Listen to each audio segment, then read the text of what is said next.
Thanks, Darren. Thanks, everybody, for the opportunity to share this. This is a topic that I typically get to present about our programs, Cloud Seeding 101, why we do it. Going back to the start and talking about breaking ground, this is an unusual topic for me, but I hope it goes well. I hope it's informative. And one thing I'd start off with is when we were thinking about how to set this up, it was like, well, how do you do this? There ought to be a recipe. I said, you know what? There isn't a recipe. Every project has its own nuances, its own stakeholders. It's for a different purpose.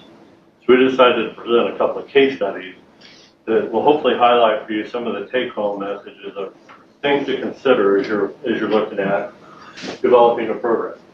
So the project that I want to share with you today is our PAYET project, a case study and a review of that. That is our longest running project here at Idaho Power and in Idaho. So a little background about Idaho Power that kind of plays into how this project came to be. So Idaho Power is an investor-owned electric utility. We're predominantly a hydro company. We own and operate 17 hydro projects on the Snake River.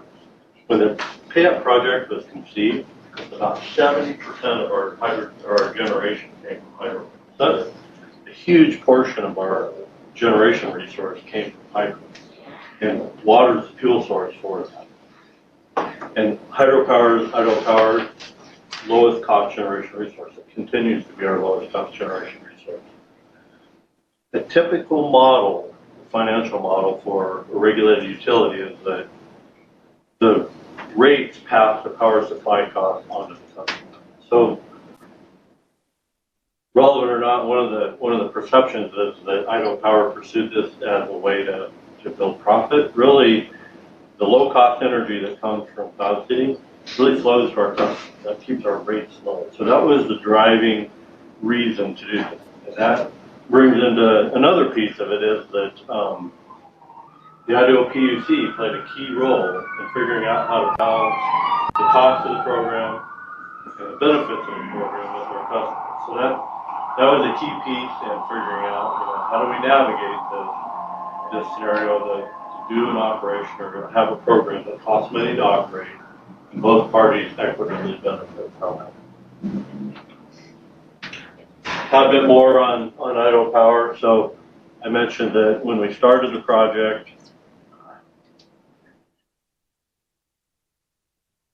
70% of our energy came from hydro. In 2022, just over 30%.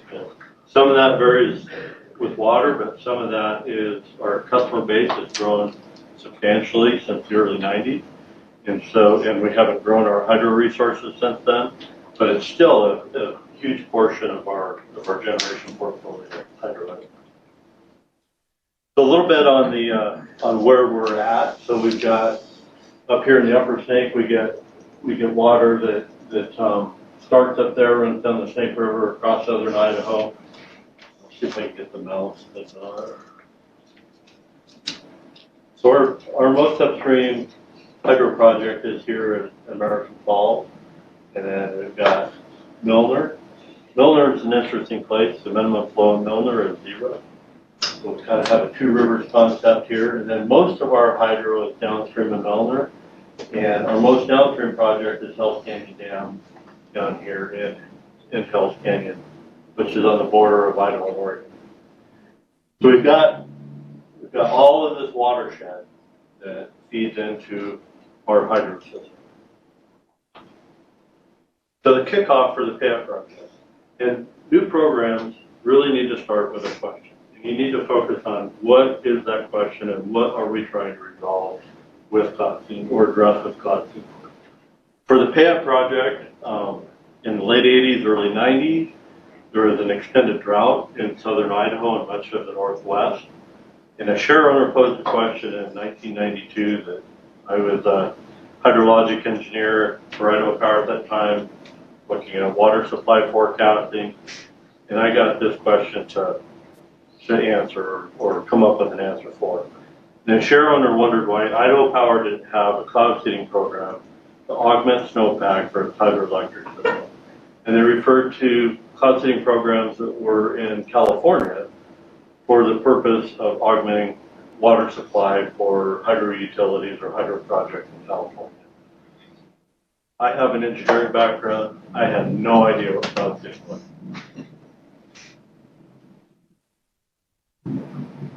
One of the first steps that I took was I had to dive in and figure out, well, what in the world is cloud seeding and is it applicable here? And so in 1992, I didn't have access to the internet. I couldn't go just scope things out readily, quickly. I rallied with a water resource engineer that I'd worked with on other projects. You familiar with this? And so we did a pretty deep dive into literature review. And for me, that took a couple of years to just figure out, what is it? Is it viable? What kinds of terrain and watersheds do you seed in?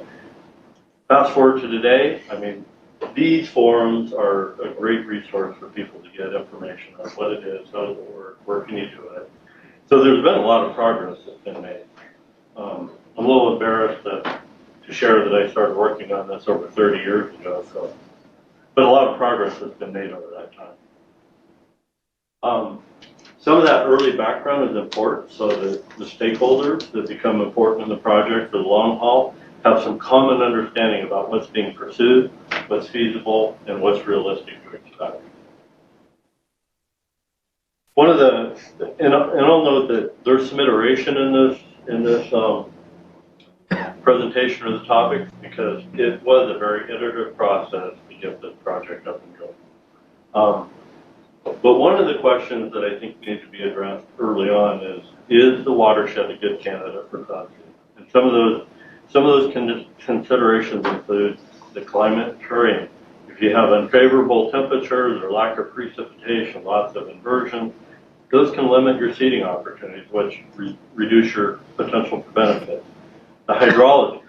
If the hydrology is conducive to get additional snowpack in the mountains to where the benefits can be realized, and that can be a limiting factor.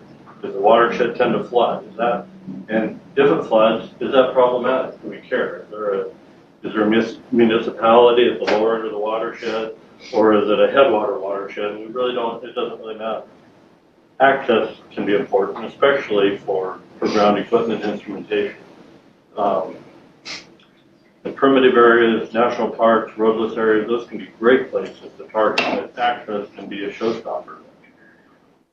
And then politics are another good thing to take into account.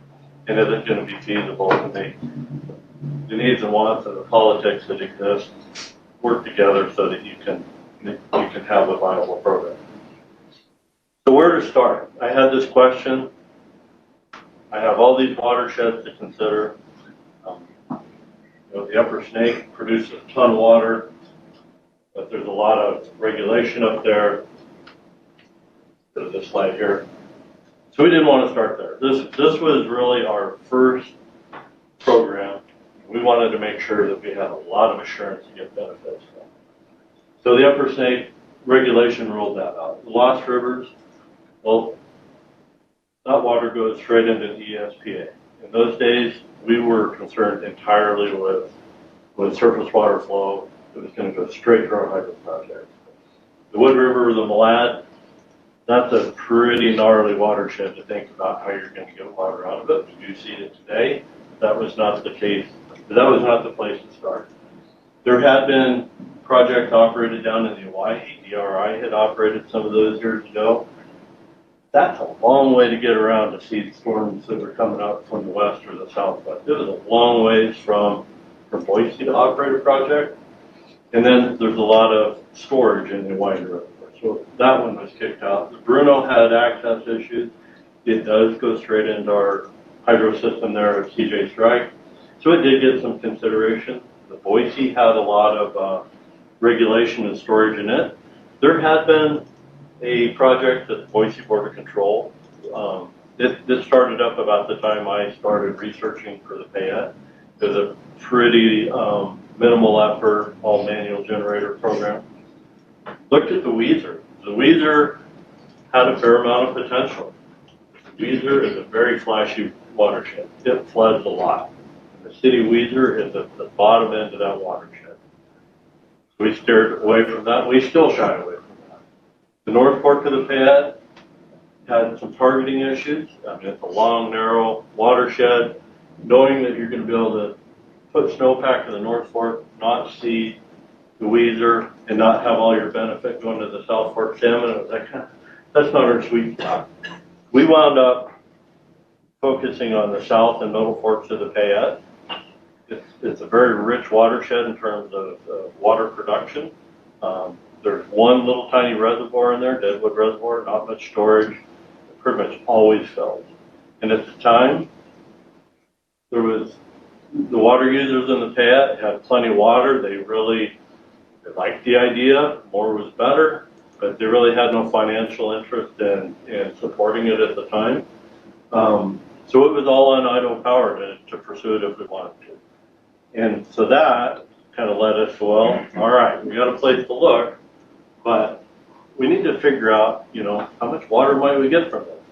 And we just need to do this high-level feasibility, and does it pencil out?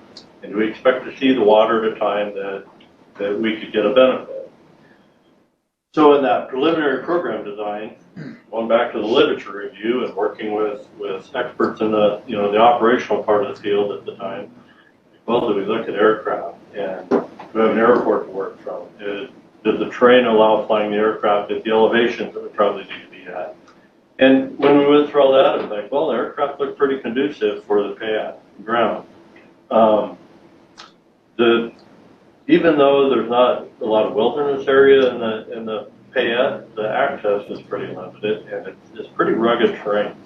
So we knew right away that we were likely going to need to have remote equipment, and then access to lands to put ground equipment on was really a concern. Most of the lands in the Payette watershed are national forest.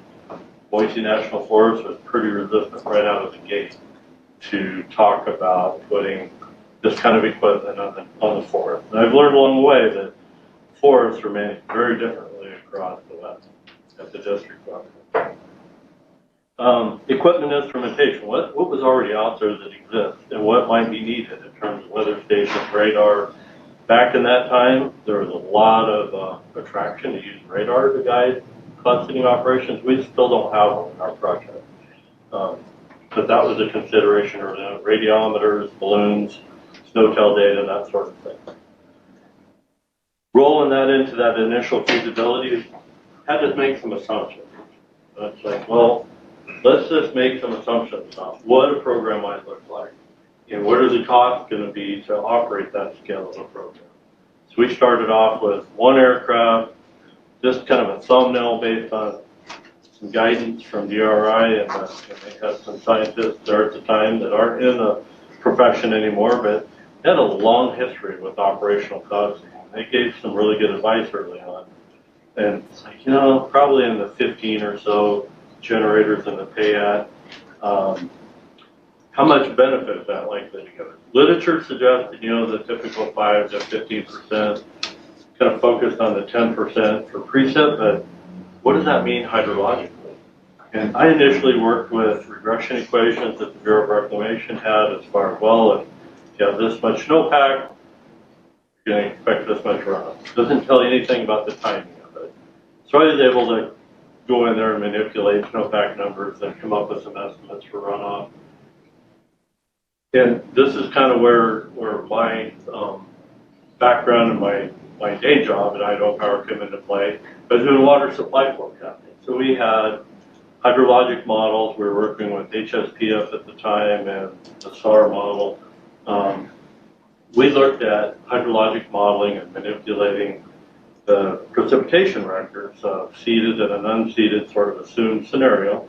These are all assumptions. How much additional runoff would we expect to get and when would we see it? And, when we ran those numbers through our hydro system and looked at what the effectiveness of producing additional generation was and how that offset costs to replace that generation from other resources, it looked pretty attractive. It was definitely worth pursuing. But all that was based on assumptions. I needed to confirm some of those assumptions to move to the next step. And one of the first things that some of the folks at DRI encouraged me to do is go get a climatology of what is going on in the watershed. We really need to know how many heatable opportunities you have over a winter to really drill into the next level of efficacy of cloud seeding for that watershed. DRI at that time had a 2-channel radiometer with the size of a large U-Haul truck. We parked that thing up in Lowman, Idaho. We had a pretty fancy weather station to go with it. And we ran that system through the whole winter, the entire winter, water year 1995. We were pretty fortunate that 1995 turned out to be a fairly typical winter. We had a typical number of storms through the season, and we wound up with a great data set to confirm what our normal-ish opportunities might look like, as well as some of the precipitation records that went with that, to do a more deep dive into the hydrologic and the generation analyses that went with that.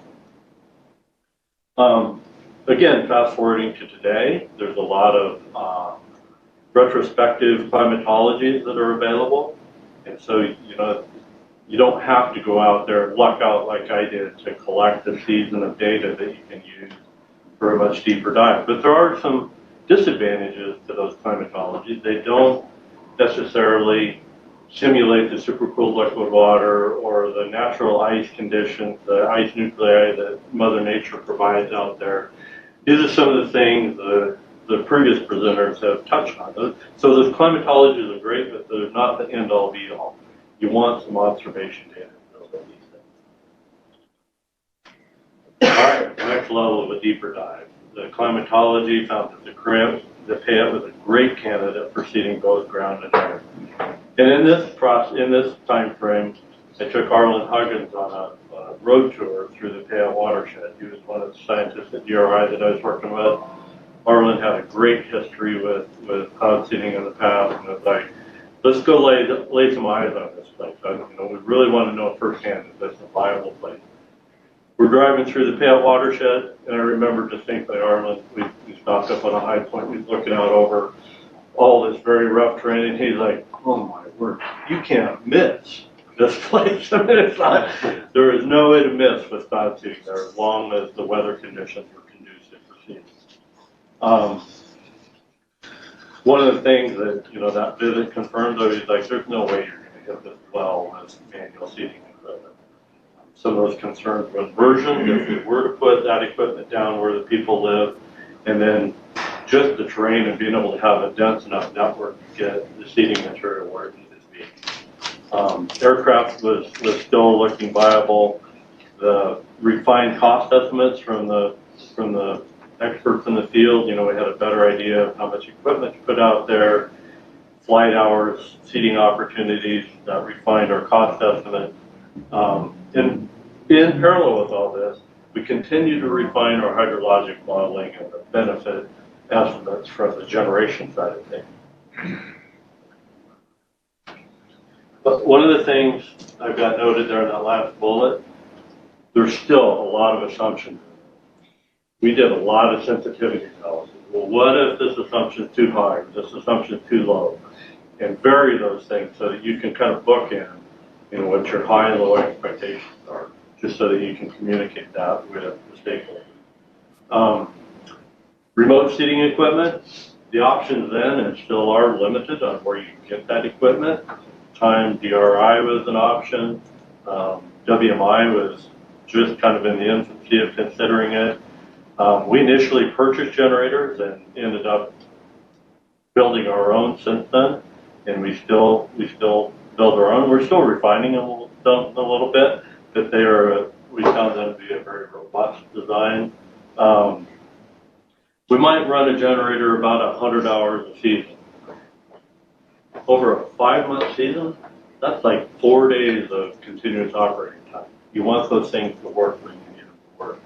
If you miss some of those seeding opportunities, you put a lot of investment into all for naught. And then considerations for instrumentation, weather stations, again, radiometers, weather balloons. We use the weather service balloons, but we also launch our own balloons that are more germane to the target areas that we're trying to put snowpack in. Precipitation gauges, Derek talked about some of this before. Those are critical to knowing what's going on. We have a pretty extensive modeling system that we use, but having these observations is critical to knowing when it's go time to either dispatch an aircraft or turn ground equipment on. Another thing is learn the permit process for any of that equipment that goes on the ground. Because you're going to be looking to put it on public lands, that can be pretty arduous. My experience I mentioned in the Boise, they wanted a full EIS. They wanted us to hire a couple of people for them to review the EIS. They handed me their brand new land management plan that was 3 volumes thick and basically gave me the message, get out of here. I was in Colorado helping the city of Grand Junction install some of our equipment on the Grand Mesa. And one of the first questions I asked when we rolled into town, Slade, do you have a permit before we put this equipment on the ground? He goes, oh, don't worry about that. I'm going to have coffee with the district ranger in the morning and I'll get the special use permit signed then. I'm like, whoa. So it varies. You know, you get to know who you're dealing with and what it's going to take for that permit. Aircraft seat. We were still very interested in pursuing that. We have a corporate aircraft. Some of the questions early on, well, gosh, can we just use that? And as we drilled in, it's like, who's going to fly the thing? Do we have backup pilots in case, you know, somebody's sick? And again, you have, you know, a limited number of hours to fly in a season. You want to have a pilot available for that plane. Backup aircraft, they go down on occasion. And maintenance of those aircraft, the type of aircraft, the performance and icing conditions, instrumentation on those aircraft. I mean, we're getting more and more devices all the time, and knowing what's going on where that aircraft is huge. A heated hangar so that the thing is de-iced and ready to go when it's showtime. Flare performance, access to flares, flight tracks, where are they? Having those pre-logged so that different storm conditions, like we discussed earlier, you have a lot of confidence that that aircraft is going to be putting the seeded snow mostly in your target area. Derek talked a little bit before about communications between the Mets and the pilots. You know, that's the thing. We want to be able to have that feedback. In terms of building a program, an aircraft is much quicker to get in place than a bunch of ground equipment. So that can be a quick way to get rolling. Other considerations, who's going to operate this program? Early on, I had a lot of advice to, you know, have an interest from within the company as part of the project operation. Don't just hire the whole thing out. That's sort of like, no offense to the operators, but it's a little bit like having a fox watch in the hen house. If the operator's doing the forecasting, owns the aircraft, they profit from the flares they burn, they're in control of the whole show, and they're reporting to you. I mean, of course it's going to work out, or it might work out. Having a vested interest or a fiduciary involvement in that in the operation is, in my opinion, a good idea. Who's monitoring this suspension criteria? Who's forecasting for operation? Who owns the ground equipment? Who's going to put up the capital costs for that and the instruments? Who dispatches that equipment, turns it on and off? Who communicates with the stakeholders? I mean, that's a thing also. Derek and I spent a lot of time dealing with reporters, especially as operations are kicking up. We've got a field trip on Friday with one. It's a pretty routine thing. Stakeholders and funding. As I mentioned before, we were the only real advocate for the project and the payout, which made it really simple. We didn't have to balance who was going to pay up front. Like either made sense or didn't. But there were complications, and I referred to this earlier. When that interest was really ramping up for the payout, the electric utility industry was facing deregulation. At that time, and even today, we're still an integrated utility. We have generation resources and the transmission resources. We weren't sure if those were going to be the same company back then. So if we did cloud seeding, who's going to pay for it and who's going to benefit from it? So we had a pretty lengthy effort with the Idaho PUC to sort that out. And as part of that initial effort with the PUC, they wanted an assessment to see that we were actually achieving what we set out to achieve. So we had a 2-year period of intensive data collection. We worked with the Desert Research Institute on that. To go out and do a bunch of measurements, including trace chemistry, to be able to go back and show that we were actually seeding in the target area we intended to benefit. I think get your head wrapped around that this could take a while. I received the initial question in 1992. The investigation started in 93. The climatology was in 95. We did the assessment in between 2003 and 2005. We went operational sort of in 2003, fully operational in 05. Build out took several more years. Today we have 17 generators that target the Payette. When we went operational in 05, we had 7. Today, I mean, it's been 30 years to get to where we are today with that project. Closing considerations, it's going to be an iterative process. You have to make some assumptions, do some analyses, and bring your stakeholders along. It's a long-term water management tool. It needs to be managed year in and year out. You've got to get past the idea that you can turn the thing on and off with budgets come and go. There will be a lot of interest for a program. More water is generally good, right? But everyone will want the other guy to pay for it. That was advice I received from day one, and the interest is soluble as water. You have a couple good water years, or even just one, and everybody's like, well, do I really need to do that next year? It's a long-term water management.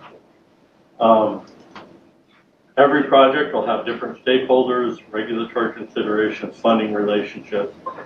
The better you can pin that down up front, the more sustainable that project's going to be. And understand the question or the issues to be addressed.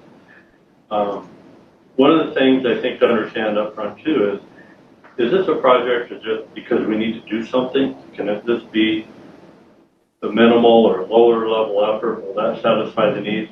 Or in our case, I mean, we were really like, we want water underground. That water is electricity, keeps our rates down. We were after a program that would put as much water out there as was financially viable to put out there. There's a difference in cost in those scales.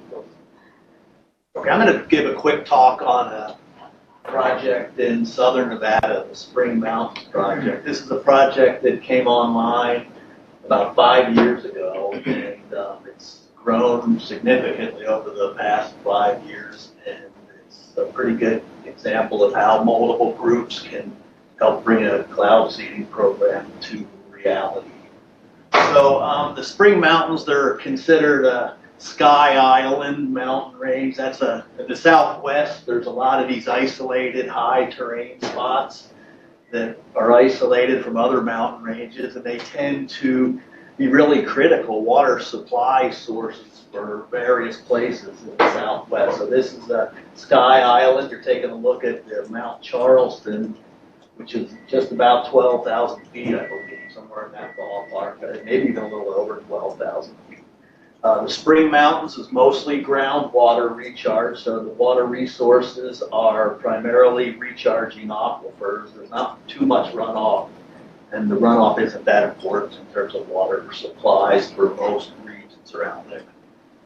So there's some, one of the reasons we chose this mountain range to take a look at is because there's some kind of critical water issue going on down here. So on the west side of the Spring Mountains, there's a town called Pahrump, and Pahrump is kind of a lawless place, but they've sold all kinds of wet property, so there's all kinds of lots for buildable, and they all were sold with water rights. But nobody ever looked at how much water was in the ground. So turned out after about 20 some years, we started to see the aquifer started to go down a little bit at a rate faster than people were expecting. And so somebody finally dove in and took a hard look at the recharge amounts for the groundwater in Pahrump, and it turns out that the amount that they sold for property rights is about 60,000 acre-feet a year, and the recharge is 20,000. So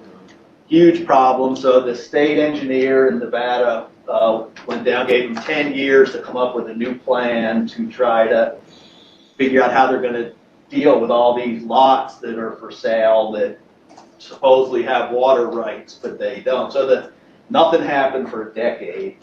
And then in, I guess it's 2018 or so, the state finally had to make a move, and they told they basically made a rule that said basically if you want to develop your lot, you have to take 2 acre-feet offline. And that went over like, that was an outrage, but there wasn't any real other way to do it. And so the state passed this rule that basically said if you want to build your house, you need to buy up water rights from somebody else that hasn't developed their lot and pretty much take that lot away from having a well. And this has stood up. It's gone to court a couple times, and it's the law now. So like, if you want to develop your house in Pahrump, you've got to buy water rights from some other person that then they lose access to their water. So it's kind of ugly. So obviously there's a big problem with water here. And then we also have some other issues in the Spring Mountains. We have, we're in the Southwest, we're in the middle of a 20-year, except for last year, we're in the middle of a pretty significant long-term drought. And there's some folks, there's a Red Rock Canyon area, which is on the southeastern end of the Spring Mountains. Beautiful park, lots of great rock climbing and hiking, and beautiful desert park.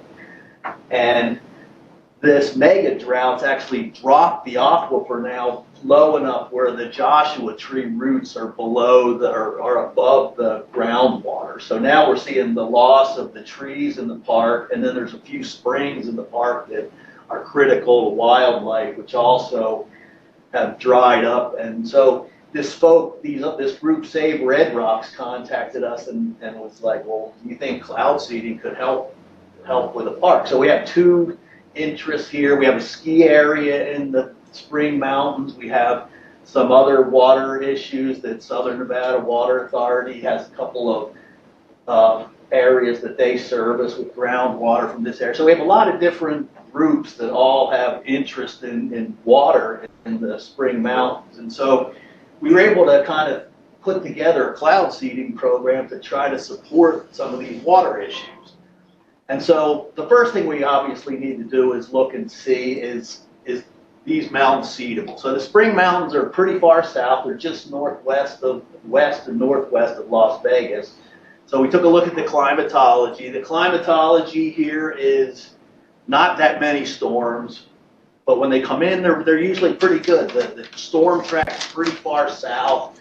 The storms have to come in south of the Sierra Nevada, so they come in off the tropical Pacific, and they're loaded. So we did modeling, and then we also went down and toured the area. Like Sean said, you want to walk around and take a look at what's going on in the mountains. So we went down, took a tour, drove around, did some hiking, and we ended up at the Lee Canyon ski area. And we met up with one of Sean's colleagues, this guy Seth Shanahan, who's a ski patroller at Lee Canyon. And we started talking to Seth about snow and what goes on at the ski area. And Seth breaks out this book that he had, and it was basically observations of snowflakes for like 15 years of storms. And so we started looking at his book. It's like rime dendron, and it was every hour. And so there was rime on, and rime is a direct indication of supercooled water. So we know that if something's rimed, there's supercooled water in those clouds above there. And it was unbelievable. I mean, I don't think I saw any pristine ice ever in his record. It's like, whoa, what's it? And so that tells you that cloud seeding conditions are present. And so we did some modeling, and we did some climate studies, and we looked at how storms move through the area. And the modeling confirmed that this supercooled water is present pretty regularly. And so we felt pretty comfortable that, sure, we can see the mountains when the storms come through there. So we looked a little closer. We developed a set of rules to do cloud seeding. We took advantage of, this picture on the lower left on the lower right is a picture from the high up on the mountains up at 11,000 feet. You can see this pole here. This was something that I think Derek talked about, that where we have a webcam pointing at a pole, and so this is in super cooled water. It's hard to see, but this pole will accrete ice, and then you can see the rime ice forming on that pole. So that tells us that we have super cooled water, and it also tells us how much there is and when it's accreting. And we have a weather station up there, so we can tell when weather conditions are feasible to do cloud seeding. And then we obviously know the climatology of the storms down there, and so we set up a set of rules to do cloud seeding. We laid out a network of generators to do the cloud seeding. These were, as Sean mentioned, it's not, you just don't just drop a generator anywhere. You got a lot of issues with landowners and access, and sometimes you get stuff on the ground, and then you try to improve the spots for it. So it turns out the Spring Mountains, the storm winds are westerly and southerly, transitioning to more westerly, and then by the time the winds become northwesterly, the Sierra Nevada is blocking the moisture source, so there's not much precip after the winds, after the cold front goes. So anyway, we laid out a network of 4 generators, and we started a cloud seeding program, and it's been pretty successful. We generated about 8,000 acre feet last year with these 4 generators. That's our estimate. We didn't direct measure that. We're still working on, we're looking at the groundwater recharge, because that's where the observations of the additional water is in the ground. But this is a great project. It's got 5 sponsors. So we have the Nye County Water District, the Southern Nevada Water Authority, the state of Nevada, the Lee Canyon Ski Area, and the Save Red Rocks environmental groups are all contributing to this project. So this is a great combination of local and state funded project, and it's successful, and it's running this year. So that's all I got. Much. So I'm going to talk for a few minutes, and then I'm going to hand it off to Bruce Bowe to talk about this section on feasibility and design studies. My focus is on the research aspects of this, so I'm going to really be focusing on what research is needed in order to design a cloud seeding program, and then he'll talk more about some of the operational components. So for the research components, there's 3 general steps that we're trying to follow. The first involves a climatology analysis to try to answer some questions like, how often are there opportunities for cloud seeding in this region, and what are the characteristics of the clouds in this region? Then, using that information, we move into developing preliminary designs, which includes answering questions like what methods of cloud seeding might target the clouds the most effectively in this region. And then that last step for our research is to test and refine those designs, answering the following questions. How effective are each design option at targeting and enhancing precipitation, and which combination of design options is really recommended? So first, I'm going to talk a little bit about this climatology analysis. One aspect of this is we really want to analyze historical data. Ideally, we want to do this with observations. We want to know what are the temperatures, how much supercooled liquid water is in the region, and how often, what are the precipitation patterns and amounts, winds, and atmospheric stability. So as I mentioned, we generally want to do that with observational data, and the types of data that we would need for this come from various sources. Surface station data, like your ASOS meteorological stations, will provide you with surface temperature, moisture, and winds, as well as precipitation gauges. Especially in the western US, we tend to look a lot at the SNOWTEL gauge network, which provides measurements of the snow precipitation. We also like to look at data from weather balloons that provide a sounding of vertical profile of atmospheric data of temperatures and moisture and winds. This helps us know what are the temperatures at cloud top levels and the levels that we might want to target for seeding and how much moisture is in those clouds. The thing with the weather balloons is that our network, our operational network of weather balloons that the National Weather Service runs here in the US, they launch every 12 hours at 0 and 12Z. And they're in a very select few, I really put that in capitals for a reason, very select few locations. Most states have maybe 2 weather balloon sites. Some Western states might only have 1 in the whole state. So that's a pretty scarce resource. We also like to look at radar data when we can. For doing a summer storm climatology, radar data tends to be a really good resource because we can look at the frequency of precipitation and the characteristics and cloud depths of the clouds with radar data. Summer storms over the plains, generally, I would say, because the radar data network is usually not very good over the mountains because the mountains themselves block the data.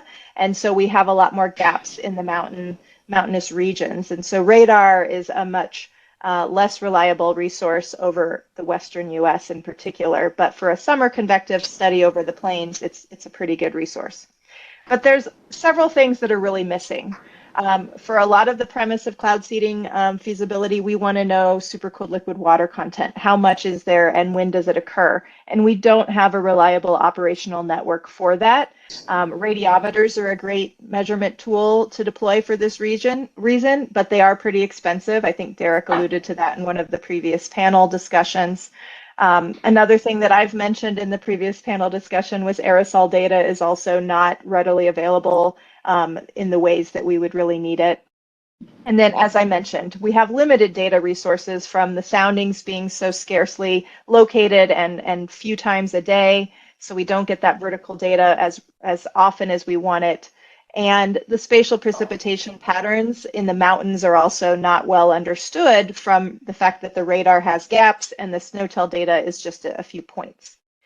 And so in a lot of our recent research, we've been relying not just on observational data then, but on multi-year high-resolution model simulations. And in my earlier panel presentation, I walked you through the development of these new simulations to the point that today we actually have these three-dimensional data sets, so to speak, for 40-year period at 4-kilometer resolution. And this provides us three-dimensional information then on temperature. So not just temperature at the surface, but at any layer of the atmosphere, including where clouds are forming. We can get estimates of supercooled liquid water content then, winds, precipitation, etc. It is important for us to see how well these compare with observations. In my earlier panel, I showed you some maps and how it compared, but we've looked at these against SNOTEL observations closely and have shown that, you know, this is here looking at a comparison over Idaho and Western Montana, that the comparison of the observations from SNOTEL in black and the model in red are actually pretty good. I think Roy Rasmussen will be presenting a little bit more on this again later. We've also compared these with the limited radiometer observations that we have to see how well does this represent the liquid water in clouds. And again, radiometer observations are pretty limited, but where we have them, we've compared it and it looks pretty good. So utilizing these high resolution long-term model simulations, then we are using them for these climatological studies to really enrich the information that we can understand about seedability of a given region. Compared to decades prior to this, we had very limited data to base this off of. So now we can map spatially where and when cloud seeding opportunities might occur. So here is a map generally showing most of the state of Wyoming. The dashed line on here is the state borders. And there were a few different regions that we had been doing some feasibility studies for several years ago. This map, the color coding is showing the frequency of time in a given winter season on average over multiple years of study that there are temperatures and supercooled liquid water contents amenable to seeding with silver iodide. So you can see that there's hot spots in most of the mountain ranges, but that not every mountain range is the same. So in region 1, the Wind River range has a lot higher frequency of temperature and supercooled liquid than, say, the Bighorn Mountains up in, oops, what did I just do? There we go, the Bighorn Mountains up in region 2.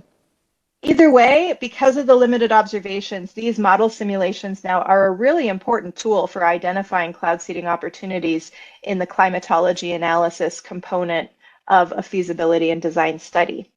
So I'm going to briefly talk a little bit about the next two steps in this research in a combined method, because now that we— Sarah, please stop you really quick. Can you go ahead and share your slides one more time? I just kicked you off on accident. So I'm back to this big dashboard here of these components. So, so I've walked through the climatology analysis, which is a really important first step. Using that information, and I'm going to click back real quick in case this went off the screen, using this information of where we see these opportunities, and then we can dive in and use that data in a little bit more detailed manner for specific mountain ranges or regions of interest to understand where might we want to place ground-based generators or fly aircraft tracks based on those prevailing winds and other atmospheric conditions that the climatology illuminated? So then we can develop some of these preliminary designs. We'll place hypothetical ground-based generators or aircraft tracks out on a map, and then we're going to test those and refine those using simulations of cloud seeding with the WRF weather model that I previewed earlier in the morning panel. And we're going to use that to test each group of generators or flight tracks. And we can test those individually or in combined manners. The fact that we're able to use a modeling capability really gives us endless options for how we want to test and refine these designs, as well as combine them to come up with that ultimate option for optimal simulated results that then is the recommended design to move forward with. So just a quick animation to show, here we're placing 4 ground generator locations upwind of a mountain range. We can simulate their plume. This is the silver iodide plume dispersion, and we can look at, how well does it disperse up and over the mountain like the central one does. How many of these locations might get trapped in valleys upwind or get blocked around the mountain, that kind of thing. We can run any number of these simulations, and then we can do what I mentioned earlier, where we look at the simulation with seeding minus the simulation of the same case without seeding to map out what the simulated effect on precipitation would be. So from this example that I just showed in the animation, this is the precipitation difference map that was simulated. You can see that, again, this X was the target gauge point. You can see that this part of the generator was being very effective in enhancing precipitation and getting up and over the mountain. The one to the north was getting blocked a bit and didn't have as much of an effect. And the one to the south, and especially the one upwind, had more of a limited effect. But we can quantify this. We can study this in different case studies under different wind regimes in order to try to optimize that seeding program design. So again, these WRF weather mod simulations are really useful in testing program designs, as well as in evaluating and trying to quantify the impacts of seeding, whether it be hypothetical design or after an actual program is implemented. So in summary, these research components are in the top here, that climatology, developing the design based on that climatology, and then we test and refine the design. But there are a lot of other components that need to go into this for operational considerations, to engage with the public, coming up with those operational criteria and procedures, figuring out what forecasting data, whether it be models and or observations, are needed, suspension criteria, rules, how to communicate and manage all the data. I'm going to hand the screen over to my colleague Bruce Bowe to continue this part of the presentation. So what I want to do is take the wonderful background that Sarah just gave us about feasibility and design and extrapolate from that into a little bit about more about how programs get going, some do's and some don'ts, and some different things that I've observed over the years of my involvement with the program. Go ahead. One of the first things I want to mention is intuitively, when you think about water availability, we tend to go towards surface water first and groundwater second, and only after those two don't work for us do we think about the atmospheric water. This is a graph I created a few years back that shows time in weeks and a logarithmic scale around the bottom. And to make it more interesting, more understandable, I've put 1 hour, 1 day, 1 month, and 1 year on there. And so you can see how the time goes by. The reason for doing this is because the atmosphere is in constant motion. And with it, it carries water vapor and condensed water, clouds in various forms, and it's always moving, and it can recharge very, very quickly. In addition to advection, that is the bringing of water in with the air as it moves, we also have recharge by evapotranspiration, evaporation and transpiration from plants at the surface. So it recharges much faster than these other resources, and so given that, it really is a very viable target for being able to get more water out of it. The trick is how to get that water that's up there in water vapor to the ground. So looks like I can go into advance the slides, or I can dart back and forth as well. one of the things we've learned very clearly this morning is that cloud seeding works better in some places than in others. And sometimes the potential can be assessed in a straightforward way without time-consuming analysis, and other times it cannot. If you'll go to the next one, please. An example I'll cite here is Williams County, North Dakota. They recently approached Weather Modification International about doing a wintertime snowpack program for them. Those of you that know the topography of North Dakota know that the mountain removal project was completed a long time ago.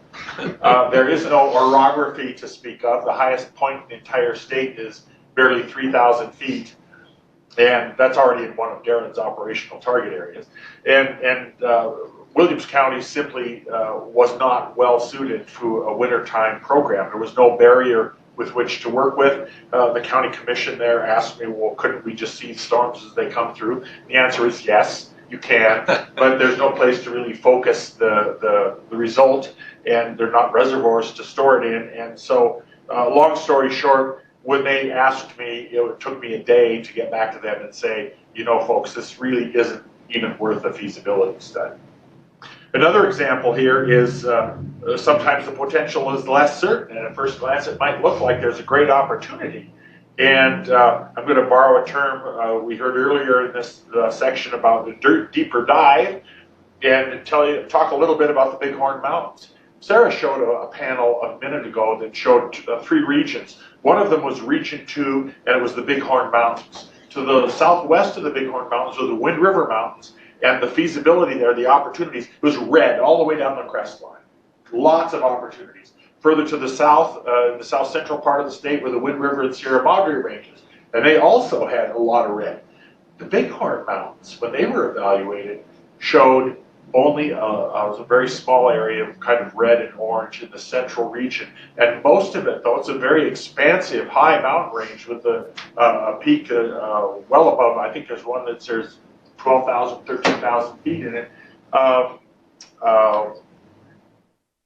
Really not much opportunity. The reason for that, it turned out, is that the escarpment, the west side of the range from which most of the weather systems come in, is very, very steep. And there's a strong tendency for a temperature inversion to simply block transport from low-level generators there.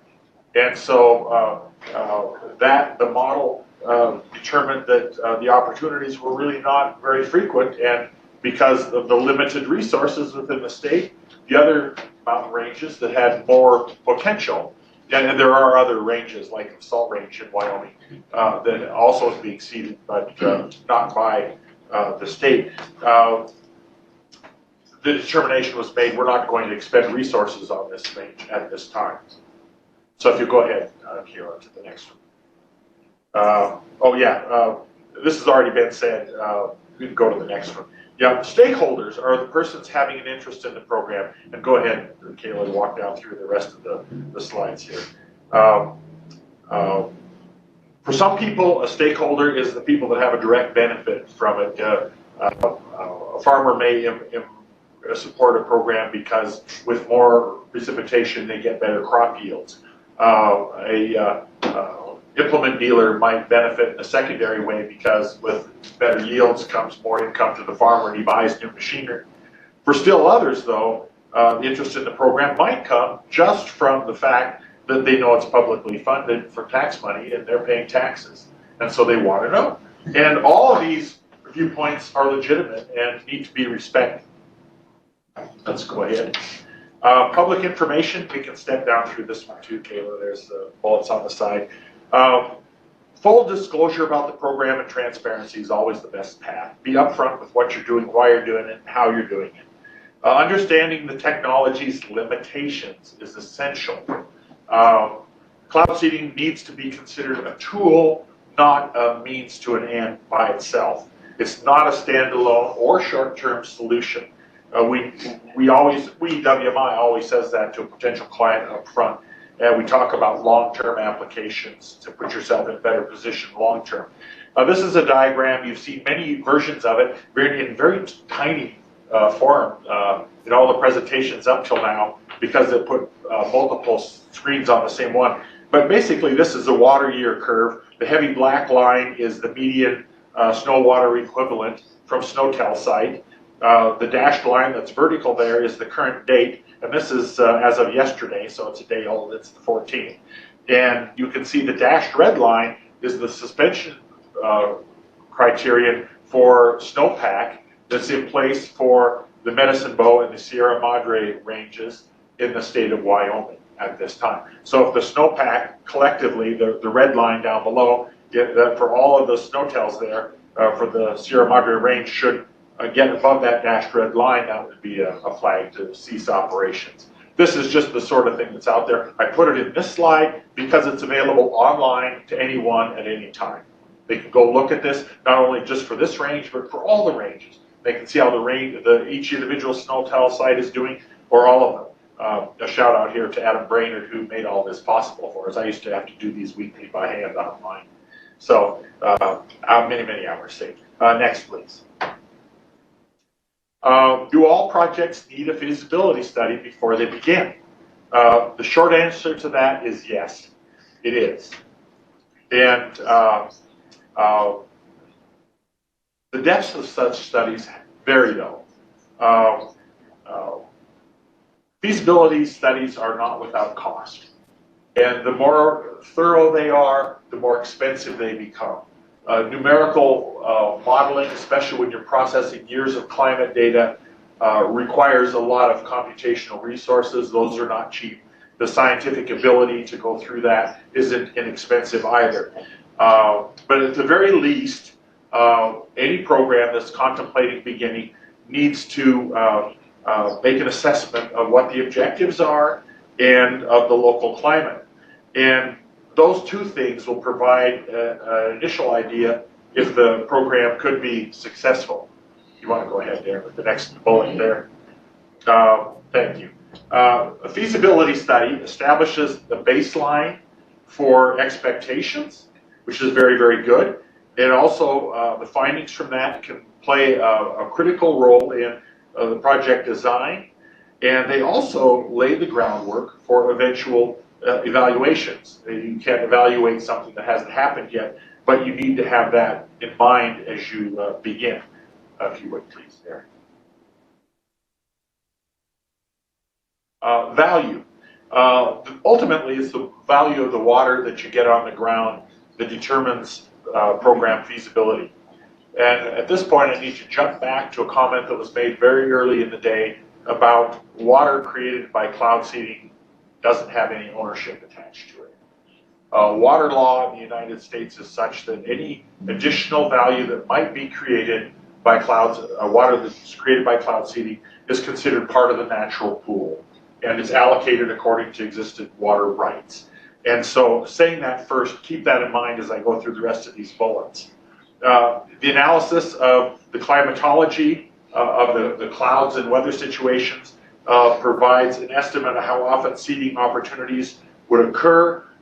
We have to make assumptions about how large a subset of those opportunities are seedable, because we know we're not going to target everything that's seedable just because of response times and complicating ramifications. One of the things we sometimes run into in Wyoming is that our base airport has adverse conditions, freezing drizzle, for example. We're not going to take off in a freezing drizzle. So there is an opportunity missed potentially. So we have to consider that too. And when we get an estimation finally of the additional rainfall or snowpack that can result from seeding, we can apply that to the intended target and scope and get an estimate of the precipitation, the complete gain acre feet, which is, Sarah spoke to this at length earlier on in the day. And my final note here is the big blue lettering there. Value is often correlated very highly with location of where that water is. And I think the going rate a few years ago in Wyoming was somewhere under $50 an acre foot for irrigation purposes in the south central part. And I'm told that it might be triple or maybe even 4 digits in the southwest. Is that right? I don't know. But it's much, much higher. So precipitation is, of course, a benefit. In the short term, when it supplants the need to irrigate, provides additional growth to dryland crops and that sort of things. It also will help, of course, anybody that's growing anything. Makes you don't have to water your lawn and all that. Medium term, it builds up soil moisture, which helps when drier times come. And longer term, it can permeate deep and recharge aquifers. That seems like a pretty tall order for a cloud seeding program, but our current program in the Middle East is over an area that has a very sandy soil, and the water that hits the ground that doesn't run off is straight into the aquifer. It's so porous, it goes straight in. And the bottom line is that there's a benefit to wildlife, reservoir storage, and of course then hydroelectric power generation, general water supplies, and of course it trickles down to municipal and industrial uses as well. So go ahead, Sarah, if you would please. There we go, evaluations. My experience has been that programs that are purely operational, that is all they do is seed clouds year after year after year, don't survive long term, because at some point the need to know builds up to a point where too many of the stakeholders really want to know and say, well, we don't know if this works or not. We've been doing it for years. Maybe it does work and we're just used to what it does, but maybe it doesn't work either. And so the program ends. So when you start a program, it's always best to plan with a future evaluation in mind, even if it's acknowledged that it might be multiple seasons from the time the program begins before you have enough data for an evaluation to be meaningful. And another thing about evaluations is I really strongly encourage independent evaluations. Sean mentioned a little bit ago that having an operator that evaluates his own program is like having the fox in the hen house, and that's a very real possibility. For that reason, WMI does not evaluate its own program. We have not done so, and we declined to do so when suggested. And so we think qualified persons other than those running the program need to evaluate it. I'm not going to provide any details here, but we do have a program, an airborne seeding program in Colorado, which has a statute under its Water Conservation Board regulations that requires an annual evaluation. That program in Colorado is being paid for by the client, the Jackson County Water Conservancy District, and is being done by Dr. McDonough at DRI. And so that's an example of how that can work. Next, please, Sarah. Design. The design needs to include means by which you can identify when the opportunities are occurring. In a warm season program, that's usually radar. In a cold season program, it's webcams, it's satellite imagery, it's radiometers are really, really key. You can use cloud radars that can help tell when there's, if you have the resources to deploy the instrumentation, you can tell when there's suitable conditions. Surface precipitation measurements are always very important. The more, the better. If you don't have them in some capacity, you're going to be challenged. I guess when you don't have any surface precipitation measurements because the program's not funding that, you can go with the SNOTEL data, which is done quite commonly. The NRCS has lots and lots of SNOTEL sites in the western United States. Sometimes the problem is not having them where the program is, and so it's difficult to evaluate a program when you have very few sites within the target area or nearby to compare. For ground or warm season programs, you can ground truth or weather radar estimates of precipitation with the surface observations. That can be very, very helpful. There's still limitations though. One of the biggest challenges you have, particularly in drier environments, is there's a deep subcloud layer that the radar is probably not sampling. So what you're seeing in the low scan of the radar might be above where the precipitation is, or it may be at a range so far from the radar that you can't see it. So there are complications. Suspension criteria we talked about. You've seen it mentioned several times now. I just showed you the graph that has the suspension criteria in it. The Weather Modification Association recommends strongly that all programs have suspension criteria. They should. I've been involved in a few that haven't. Without exception, they have been overseas. And sometimes people just don't see the need for it until they have a problem, like floods in Jeddah. And they're saying, oh, why didn't we see this? Well, it's because you didn't have suspension criteria. That actually did not happen to us, but they did have a flood in Jeddah last year when no seeding was occurring. And we reminded our client, you know, you really need to establish a criterion here, because had the program been ongoing and there was no criteria, there could have been a problem. And the last item on this is design your program with some kind of a component for public information and outreach involved. Have, like was mentioned earlier, a technical advisory team, a regular period where people can come and just ask questions, have public meetings. One of the things that we did during the Wyoming Weather Modification Pilot Project that was very effective in that state was we being the Water Development Office, would accept invitations to go speak at various organizations throughout the state. That included stock growers associations and irrigation districts and Rotary clubs and what have you, so you can get the word out there. Because in the absence of real information, people will imagine what they think is going on, and bad things can result. Is there anything after that, Sarah? Yes, data management. Detailed records need to be kept of the times, locations, amounts, and types of seeding agents dispensed. Not only is this necessary for evaluation, but it's also not in that detail, but the amounts of seeding agent and the dates on which they were used is required in the United States by the National Oceanic and Atmospheric Administration for airborne and ground-based programs. And when you know when you seeded, where you seeded, how much you seeded, you can combine that with other physical observations, radar precipitation, for example, and perhaps have enough there to do an evaluation at some point. Project forecasts that are done, most projects do this on a daily basis. They're formally issued in some format, very often by email, sometimes by weather briefing as well. Those should be archived. Verify them the following day and then archive them so you know how you're doing. And the last thing here that's really, really helpful, WMI has really taken this a long way in the last half dozen years, especially the last 3, is a numerical weather prediction. We do that in-house now. Adam and his team have developed some wonderful products specifically designed for weather modification. Things that are plots, for example, of supercooled liquid water. These are available. They update in 1 hour time increments, so we can get through with that. And they're very, very useful not only to our forecasting team, but those that are conducting the operations. They have access to these as well.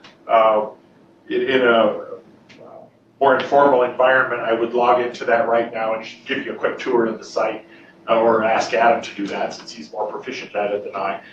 But that's a very, very healthy thing for a program to have. It allows the public to see what you're doing, and it allows that information to be available to all the stakeholders. Anybody that's the sponsor of the program, anybody from the public is curious can go and look. I'll ask you, Adam, because I can't remember the exact numbers, but we have a website set up for the program that we run in Alberta, Canada. It's a warm season program with lots of thunderstorms on it. Part of that website includes a radar. And during storm events, we get, what, thousands of hits? Yeah. From the public per hour? It broke our site, yes. They can actually, so many inquiries, they can bog it down. So, you know, it's a wonderful public relations tool as well. So, is that the last one, Sarah? It is. Yep, that's the last I have. Sorry, I That's didn't the get your last updated slides up Yeah, there. if we can get the other slides in at some point, what I'll do is I'll show a graphic that actually shows some resources that I think are very helpful, that everybody should take note of. Regrettably, I did not yet assign a QR code on this slide, so we can't really see where to get it. I can just tell you, go to the American Society of Civil Engineers, ASCE.org, in publications, and look. And there are a couple of documents that are regularly updated by a team of people, experts in the field, that include some people that are in this room, that deal with precipitation enhancement. One is called a guidelines handbook. It's manual number 81. And it looks like we might even get to the point where we can see. There it is. That's it. These are the two. Thank you, Kayla. These are dated now because they're updated every few years. They don't get stagnant. The guidelines document on the right is presently undergoing, it'll be now the 4th edition, I think, not the 2nd. And on the left is the standard practice document. These are done by committee. They are publicly vetted, and they are published by the American Society of Civil Engineers. You can see all the logos down there. We're now going through the ANSI standardization approval process as well. So these are documents that really spell out in a lot of detail, a lot more than we can put in this workshop, about how to go about generating a program. So. All right, well, thank you, everyone. I know you've heard from me a fair bit this morning, but again, my name is Kayla Golden with the Idaho Department of Water Resources, and I represent the state of Idaho as their cloud seeding program manager on behalf of the Idaho Water Resource Board. So this afternoon, I'm going to be fairly brief, and somewhat of what I have is sort of a summary of some of the points that you heard in our breaking ground, but some of the major considerations that we think should be taken into account when you're looking at developing a program with regard to budget, program commitments, and supporting policy. So the first thing I'm going to talk about very briefly is budget development. So you know you want to get a cloud seeding program together. You've done your feasibility and design. You kind of have an idea of what type of infrastructure is possible and what type of seeding is possible within a basin. And so now the next step is moving forward with implementing that project. And so one of the first things, with the feasibility and design is they're going to tell you the full potential generally, but the budget doesn't always match up, or you might not always have the funding to build out a program to its full potential. For example, you may have a basin that is really ripe with opportunities for both ground and aircraft seeding opportunities. But you don't quite have the funds to maybe fund an aircraft for that basin, and you only have money to get a ground program in. And so those are the kinds of considerations once you get your feasibility and design put together and you see what all the options are and you start accounting for those costs that you'll need to be thinking about. So I guess the long and short point here is that just because your feasibility and design says that you might be successful with 15 ground generators and 2 aircraft, your budget might not meet that size of a program. And so really the key point here is that budget will constrain the size of your program. And one of the things that we've learned here in Idaho that's been super beneficial, and I think one of the key points that has made our program successful, is our ability to leverage funds. And so here in Idaho, you did hear from Sean Parkinson earlier kind of on how our programs developed, and I will talk more later about what that relationship looks like with the state. But basically, the success of our programs here in Idaho has largely been because of the collaborations that we have created here and our ability to leverage funds. And so what I say by leveraging funds, I have some images over here on the right-hand side. And you can see here on the right-hand side, you maybe saw earlier from Sean Parkinson's talk, but this is a cutout of what we consider the west central region of Idaho.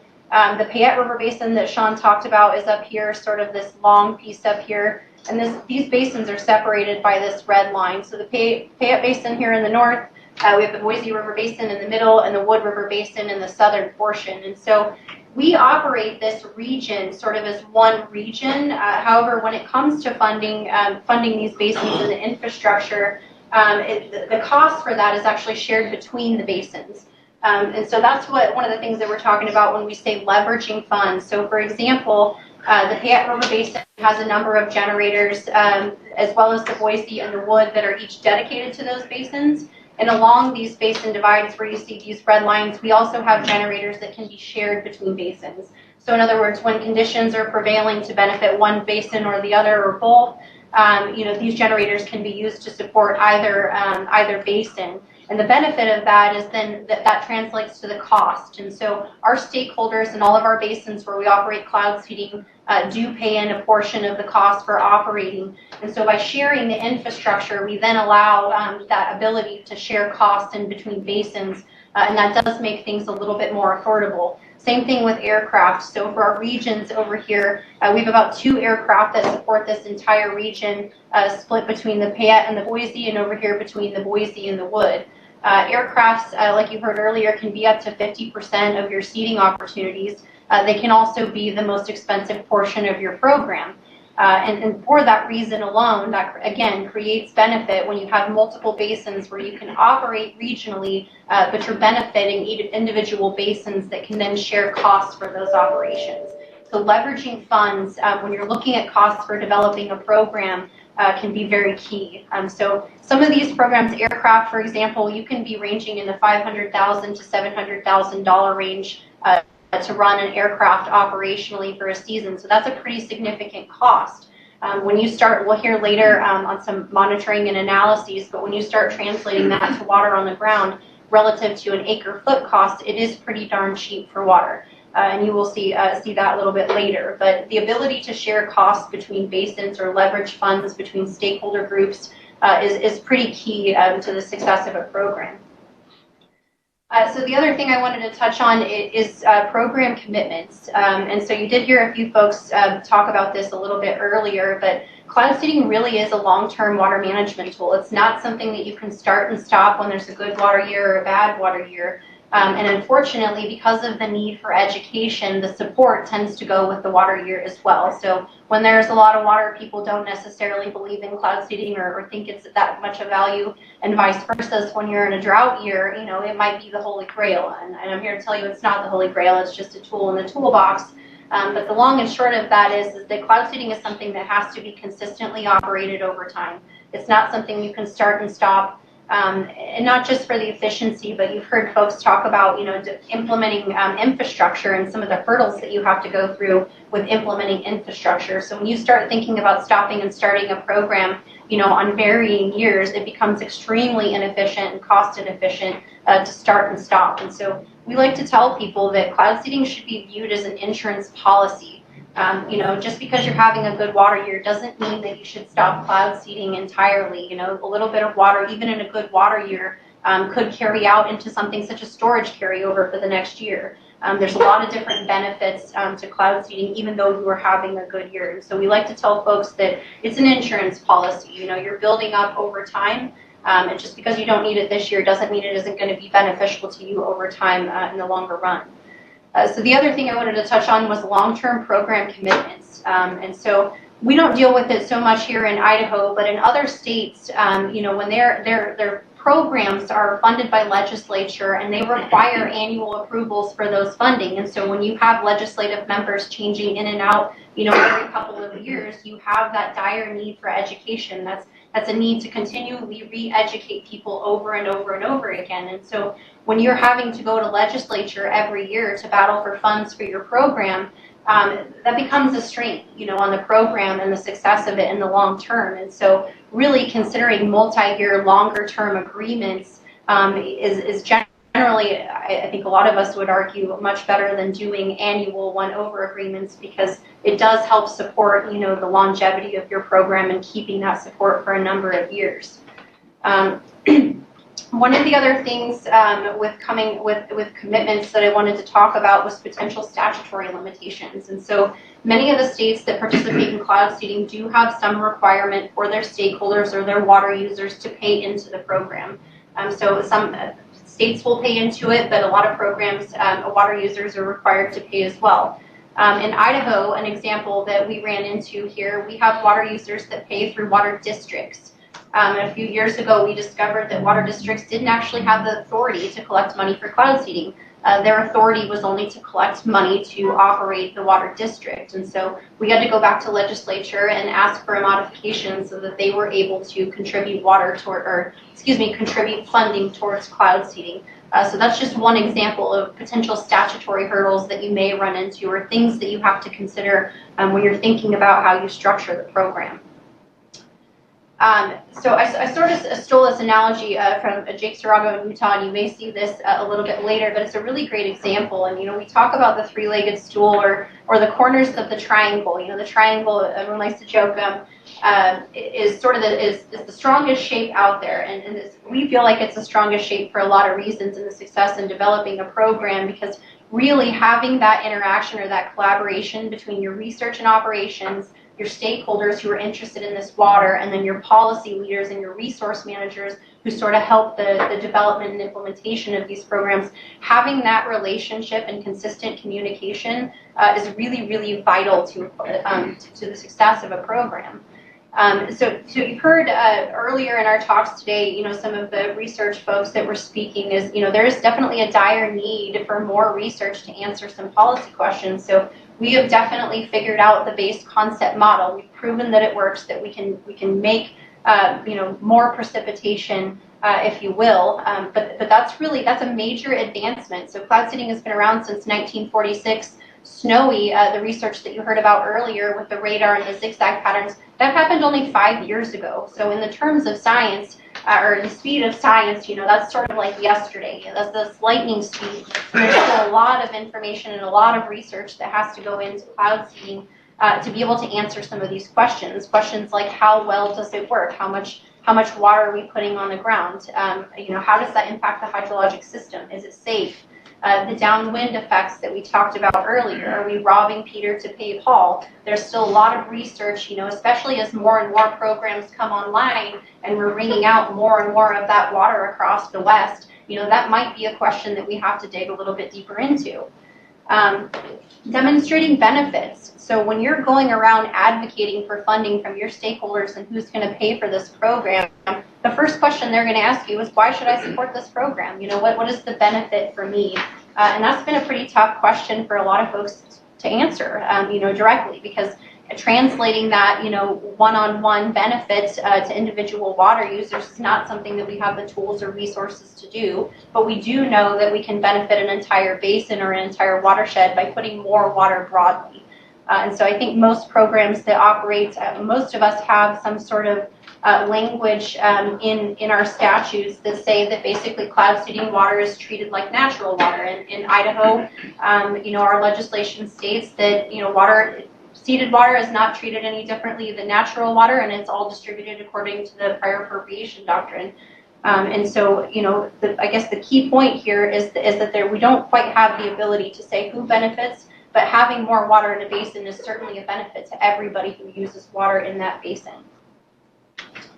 So the next part that I wanted to talk about today with program implementation was some regulatory considerations. So when you're going through the implementation of a program, what are some of the major hurdles that you have to deal with? We've heard from Pat earlier and some other folks on NEPA or some of the other processes for implementing a program, and that's not something that we've had to deal with as much here in Idaho. And so the next speaker that we have, Rachel Gray, is from the Santa Ana Watershed Project Authority, and she's going to cover some regulatory considerations with implementing a program.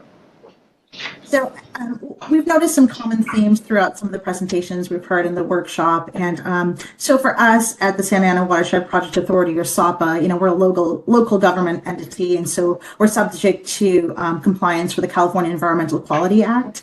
And so our pilot program is defined as a project under CEQA.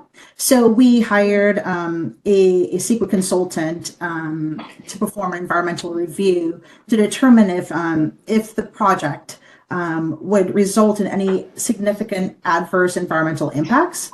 And so an initial study was conducted to determine how the project might impact the following aspects. You see a bunch of aspects or elements that are shown on the right side of the screen. And so ultimately, we went through the process. There's a public comment period. There's tribal consultation, so on and so forth. We were able to adopt a mitigated negative declaration. And so there were a couple of potential environmental impacts that were found, mostly related to sensitive species and habitat.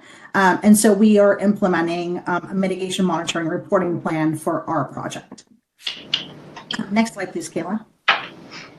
So one of the key hurdles, I guess, it just didn't occur to us how long it would take to finalize site access agreements. It was definitely a much lengthier process than we had anticipated, maybe over a year and a half. And so just in terms of like the elements and negotiating, language and legal reviews, it was just a tremendous effort, with our site sponsors, as well as, our agency. And so some of the elements that we had to consider or negotiate were the fact that some of our sponsors were requiring commercial general liability of insurance of up to $4 million, definitely liability insurance. Language included about remediation in the event that there was any release of, any of the chemicals. And indemnification is huge, and there's a bullet on indemnification, but it seemed like, people were really nervous about the liability, right? Being, and the public perception. So definitely language about indemnification, pollution liability insurance, and then hazardous waste indemnity as well. Next slide, please, Kayla. So just in terms of the Federal Aviation Administration, we don't have an aerial component in our pilot project. However, we did assess the feasibility of having an aerial program. But as you'll see, I don't know if it's as evident, but we have several. We at least have 3 major international airports and a lot of local municipal airports within and adjacent to our watershed. So even if we were able to obtain like the proper permits, waivers, and licenses, we would still be subject to air traffic control. And so, for example, an aircraft can be grounded when operational conditions are ideal. So we didn't move forward with an air program in our watershed, but definitely something we had to consider. Next slide, please.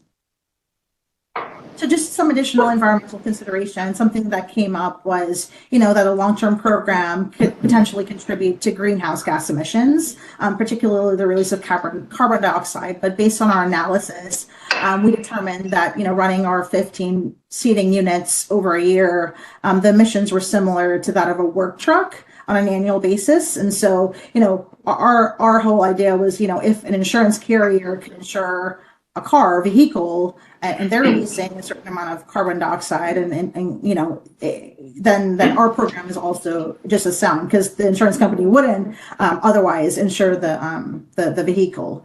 And then the other component that we're all aware of is the impact or concern of silver iodide in the environment. And Pat did a great job, as well as others, in terms of defining the silver iodide, and it doesn't associate, and then also like the low levels of concentrations that we're finding in the environment. And then just generally our findings with the impacts associated with the operations would be less than significant. Next slide, please. So we've heard a lot about suspension criteria, but it's critical to the success, of any program. And we've heard about flooding situations, with increased snowpack and warm rain on snow. I think of particular interest to us because there's been quite a number of fires in our watershed over the last few years. It's just working really closely with our flood control districts and monitoring conditions to ensure that we don't contribute to debris flows. So that was definitely something that we're watching closely, as well as our normal, severe weather conditions, so on and so forth. Next slide, please, Kayla. There was also concern of sound and noise. So we did a study for one of our units. It's our automated high output ground units, and there's an instantaneous sound output of 105 decibels 1 foot away from the unit, which is like, an instantaneous clap, but then about 45 decibels during the consistent burning. So we provided that information to the public as well. Next slide, please. A very real reality that we deal with is, vandalism. It's a real threat. Our equipment is vulnerable to tampering from, out-of-house communities and trespassers. Even though, most of our units are on agency, public agency lands, it's not security 24/7. So definitely a real threat. Something that we're monitoring closely as well. Next slide, please. And then just collaboration. Collaboration is critical to the success of any program, whether it's with, our regulatory agencies, through the CEQA process, our Regional Water Quality Control Board, or Department of Water Resources, as well as our partnering agencies, adjacent agencies, public agencies, cities, so on and so forth. And then the public, I mean, it's just critical. We've done so much outreach, and I know you guys all have as well. And I'll talk some more about that when I talk about our program later in the presentation. Next slide, please. And then we have, public perception, just again, communication is key, right? And having the resources that I have being part of this organization is just, it's critical, right? So to be able to answer some of these questions, some of the things that we've heard about was, obviously the toxicity of silver iodide, somebody was like, oh, well, I'm allergic to acetone. So just having, some scientific, responses to be able to provide. And of course, cloud seeding doesn't work, whether we're doing manipulation, chemtrails, so are common themes, but being able to have the resources to be able to communicate on these issues is key. Next slide, please. And then, yeah, another element is just, contracting. There's such a limited pool of operators out there, and, the RFP process is a lengthy one, and just even being a new project for us, defining the scope and what does that look like can be challenging, right? Even through our RFP process, we got very limited responses, due to the specialized nature of operating such a program. So that's definitely something, that's a limiting factor. And then also just operators in general. We have some of our public agencies, they were willing to operate the units, but many of them didn't want the liability. So just finding private contractors, and then just building in compensation, because that's also something that we found is critical to finding operators to be able to operate the units. Well, thank you, Mark. As Mark said, I'm the Cloud Seeding Coordinator at the Utah Division of Water Resources. And Kayla asked me to speak a little bit today about this topic. I think perhaps because we're in the midst of acquiring and implementing a large-scale increase to the cloud seeding infrastructure throughout the state. As Mark mentioned, we do have over 160 manual ground-based cloud seeding generators in operation throughout the state. And most of the mountain ranges which contribute significant water supply are actively cloud seeded, and these manual generators have that coverage. And so the manual generators were placed gradually as the state program built up over the last 4 decades. And that equipment is owned and maintained and operated by the consultant who does the cloud seeding operations. And but last year, last legislative session, the Utah legislature dramatically increased the statewide budget for cloud seeding, and with that increase, we've made plans to deploy remotely operated ground-based generators. And the reason for this is they have one is there's considerable costs to make the initial purchase or investment in remote generators, which is funding we didn't have before. And then the operation and maintenance is also higher than with the more simple manual generators. So it was really never part of our program because of budgetary constraints. So now we have a goal of citing these. And folks have covered this. Derek covered a lot of this in even more detail, but typical infrastructure that is used in Utah and pretty much anywhere where cloud seeding occurs are either ground-based generators or some kind of operation, some kind of aircraft outfitted to target. And as Bruce covered in detail, that type of infrastructure, and it depends on what your goal is of the program and the type of cloud seeding that you're doing.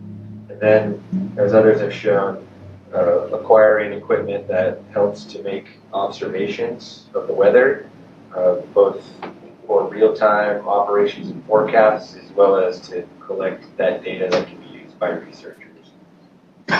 So I mainly want to talk about these remote generators and the changes that we're making to our program, because we're in the midst of trying to figure out exactly how to do this. So I have lots of questions. Some of them we have answers to, some of them we don't exactly.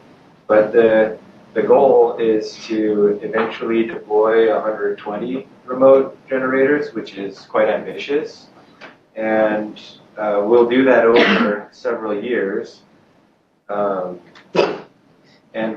one of the advantages that we have is that since we have been operating these programs for several decades in some areas, we've been evaluating and assessing the programs, and also in doing so trying to determine how we could improve the effectiveness and efficiency of the programs. And a lot of times what we found was that remote generators would really help the program. And part of that is because manual generators have to be turned on and off by some human being. And so it has to be in close enough proximity that when they get a call or an indication to turn that generator on, that they can do so in a timely fashion to be effective. And but because of that, because of the need to be within proximity of a human operator, those generators are sometimes not in optimal locations, because it'd be better to have them at higher elevations, closer to the cloud base, as close to in cloud as possible. And in some of the very important areas where we seed, we have temperature inversions, and so that stability traps material and doesn't allow it to get up into the cloud and into the target area. And so these remote generators can allow us mostly to get above those inversion layers. And so we had already identified about 40 sites throughout the state where we would put remote generators if we could get them. And so that has allowed us to, we built 20 last year, and have this year I think this season we'll be able to deploy all 20, partially because the winter has been slow to get started, fortunately, but allows us to, I think, to get all the generators out there. But that's one of the major considerations, is knowing, figuring out where to put the equipment.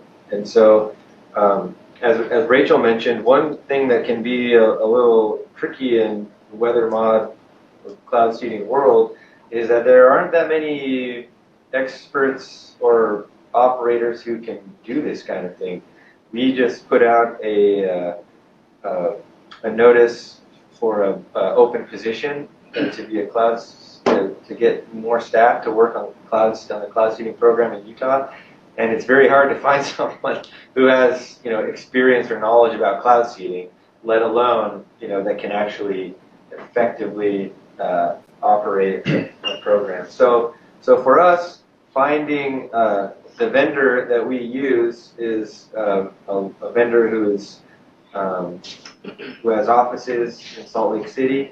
And so that geographical proximity makes a big difference to us, because we visit each other in person. They come to our office, we go to their office, we go out, we have a good working relationship with them.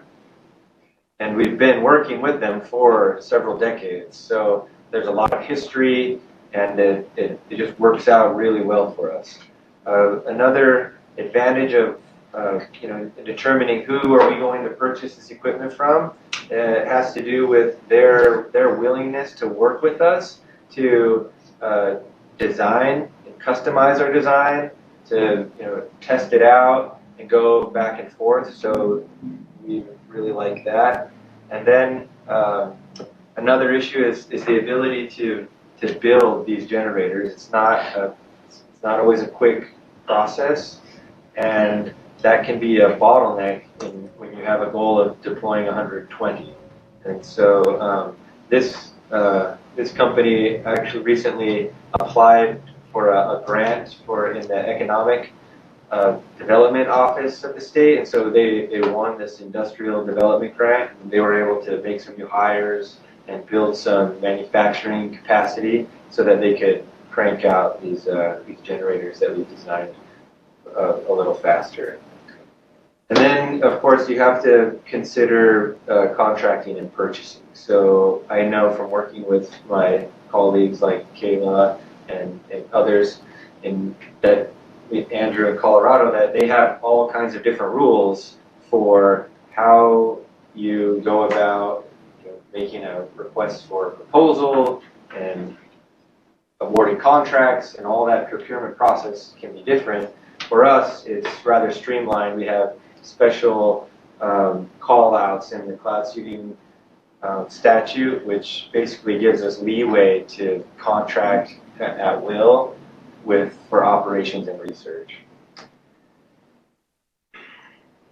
When making a large investment in infrastructure, you also have this question of whether the equipment should be leased or purchased. And so you also have a range of options there. Sometimes the operator actually owns the equipment, and so they build those costs and expenses into the program that they bill us for. Other times, like Idaho Power, they can build their own equipment, they own their own equipment, they service their own equipment.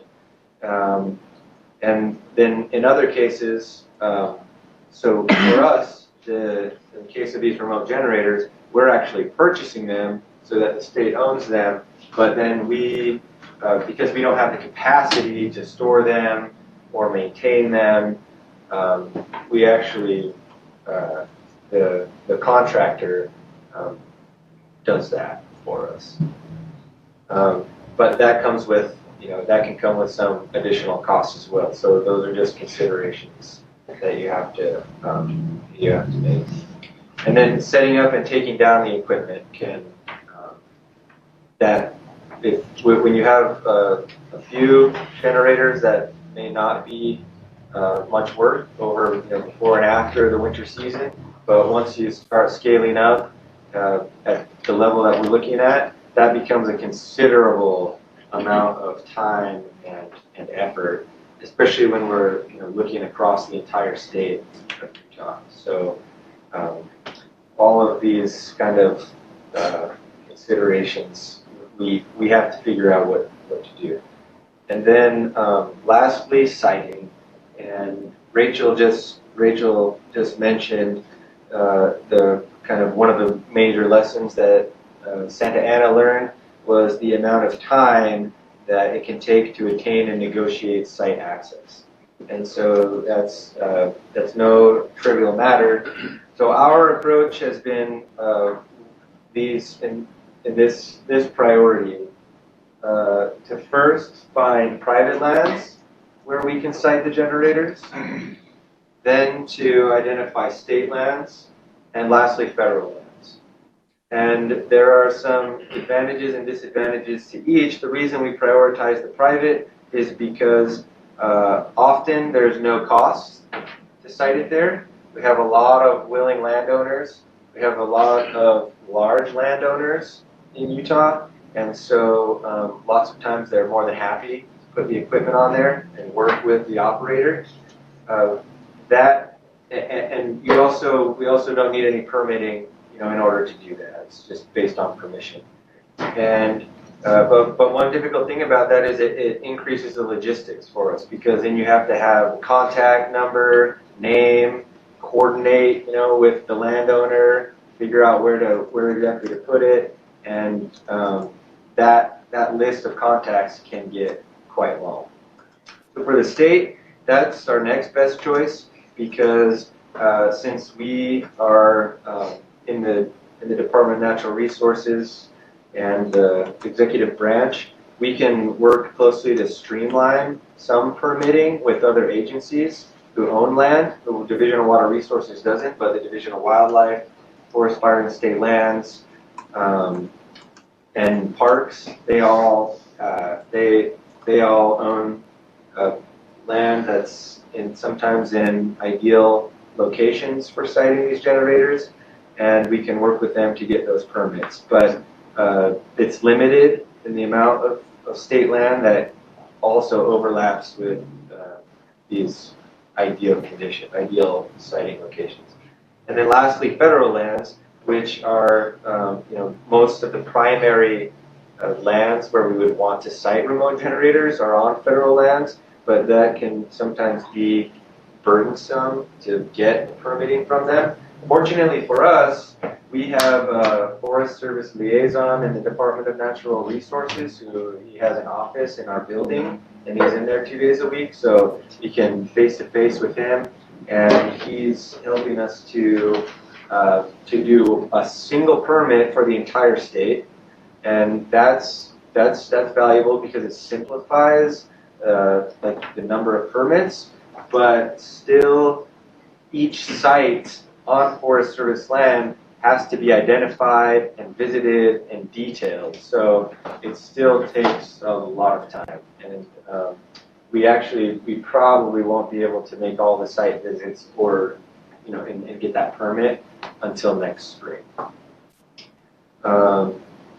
So I think that's all that I can put it out there. There's a lot of considerations and questions to make. Questions to answer when thinking about investing in a program and how to make it as effective, efficient, and sustainable as possible. Thank you. Okay. I'm going to be talking about something completely different than Jake was. I'm going to be talking about evaluating winter orographic cloud seeding programs. And this is going to be based on what we did for Wyoming. And the outline of my talk in my 15 slides will be the need for observations and high resolution models. So this is something that Sarah and I have been talking about a lot, and Derek and I have talked about this a lot. We need radiometers and gauges and radars to measure precipitation, and we need high resolution models, and I'll talk a little bit about that. And the second part of my talk was the need to use verified models to inform the evaluation. And verified models means verified compared to observations, and that's why we need the observations. And so a lot of what I'm going to say is written down in detail in a JAMC article in 2018. And something that Barry Lawrence taught us all is that evaluators should be independent of the operators. So with that in mind, I'm going to move on into the next slide. And do you see my next slide? Okay. Yes. Okay. Once you've seeded a cloud, you don't know what it would have done otherwise. So we can use randomized statistical trials like the pharmaceutical industry does, or we can do something else. What we're finding when we do that is that the signal from the cloud seeding is relatively small compared to the variability of natural weather. And so it becomes problematic to get enough cases to do this kind of an approach.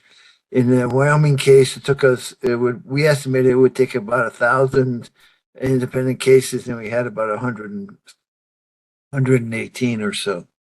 So it would have taken a lot more money and time to generate enough cases to be statistically significant. So what we did is we did a modeling approach instead. And I'll talk about that in a bit. something that Sarah mentioned was the simple, and Jeff French mentioned about additional precipitation, and Sarah showed this nice schematic diagram of a cloud on top of a orographic barrier. However, when we look in reality, if we look at the radar data, we can see that it's much more complicated than that simple. Sorry, not sure what's going on here. Than that simple diagram on the upper right.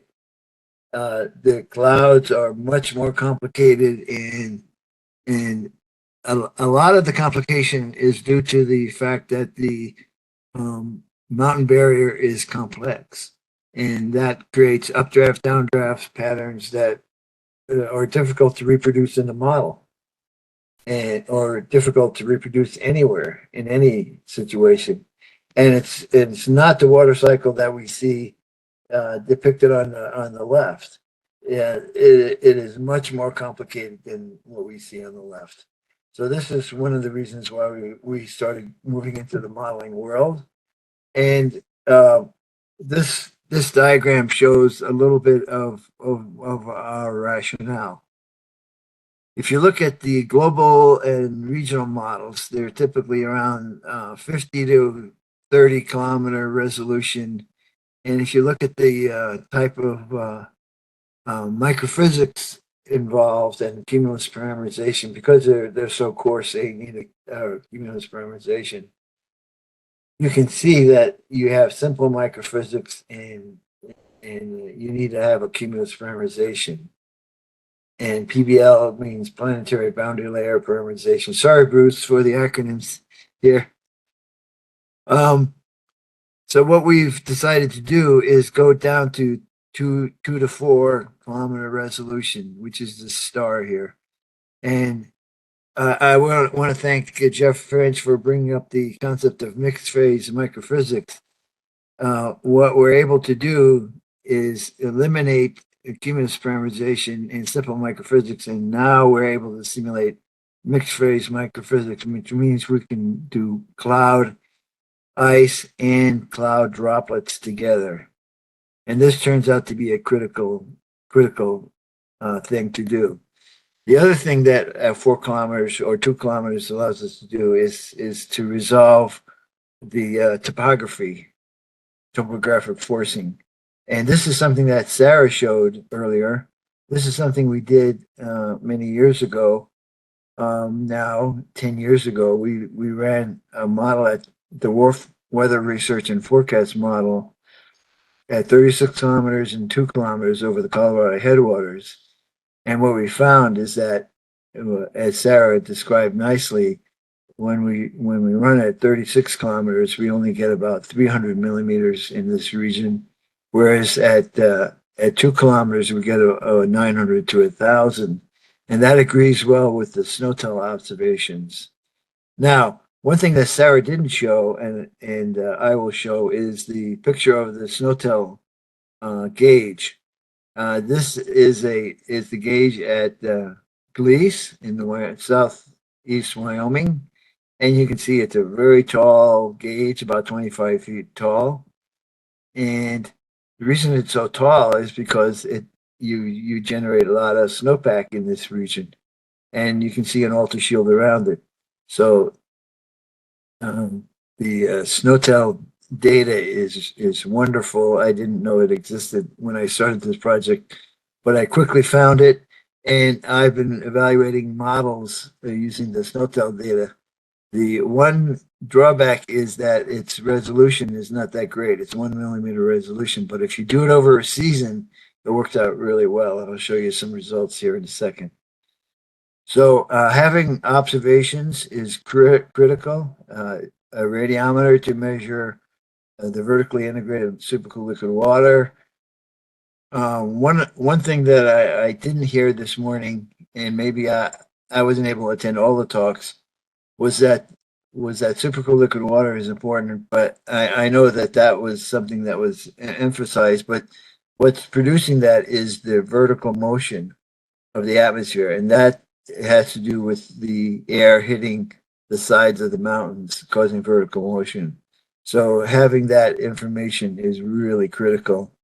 Snow gauges and atmospheric sounding. These are all things we use in the Wyoming pilot project. And gap filling radars was something we dreamed of. And now I finally got one, and hopefully we can do that in Idaho and report back at the next meeting. So these are some of the instruments we had in Wyoming. We had radiometers at each of the ranges. We did a double crossover design where we did two ranges. One served as we randomly seated one and not the other, and the other one was used as a control.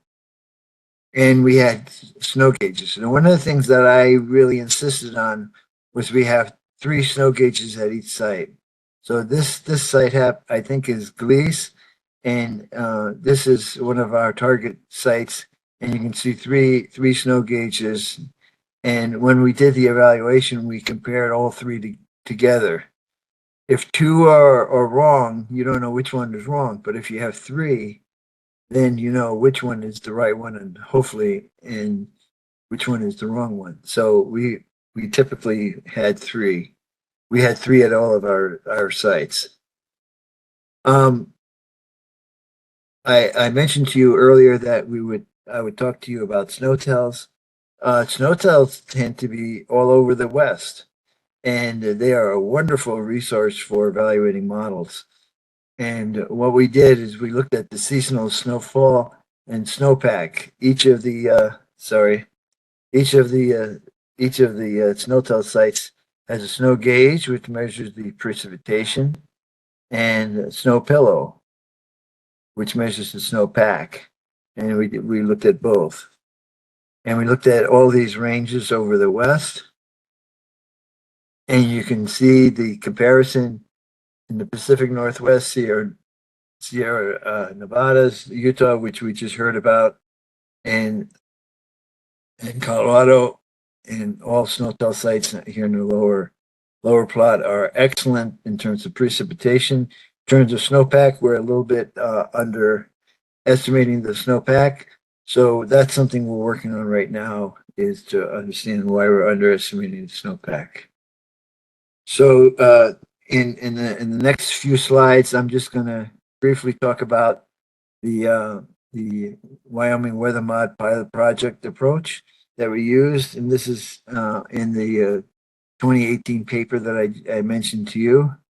And one of the things that we determined was that, as I mentioned to you, using the standard statistical methodology that we've heard about and know and love, that we've been advocated, that statisticians have advocated that we use in WeatherMod, the signal is just too small. We just have too many cases to calculate, and we need to do something else. And so what I've advocated here, and Lulin Shui and Sarah have been involved with this, and Terry Deschler was critical as science advisor for the Wyoming project to do this, was to use an ensemble approach. Now, one of the things that the models allow us to do nowadays that we couldn't do 20, 30 years ago is an ensemble approach, because the computers are so much faster, the models are so much better.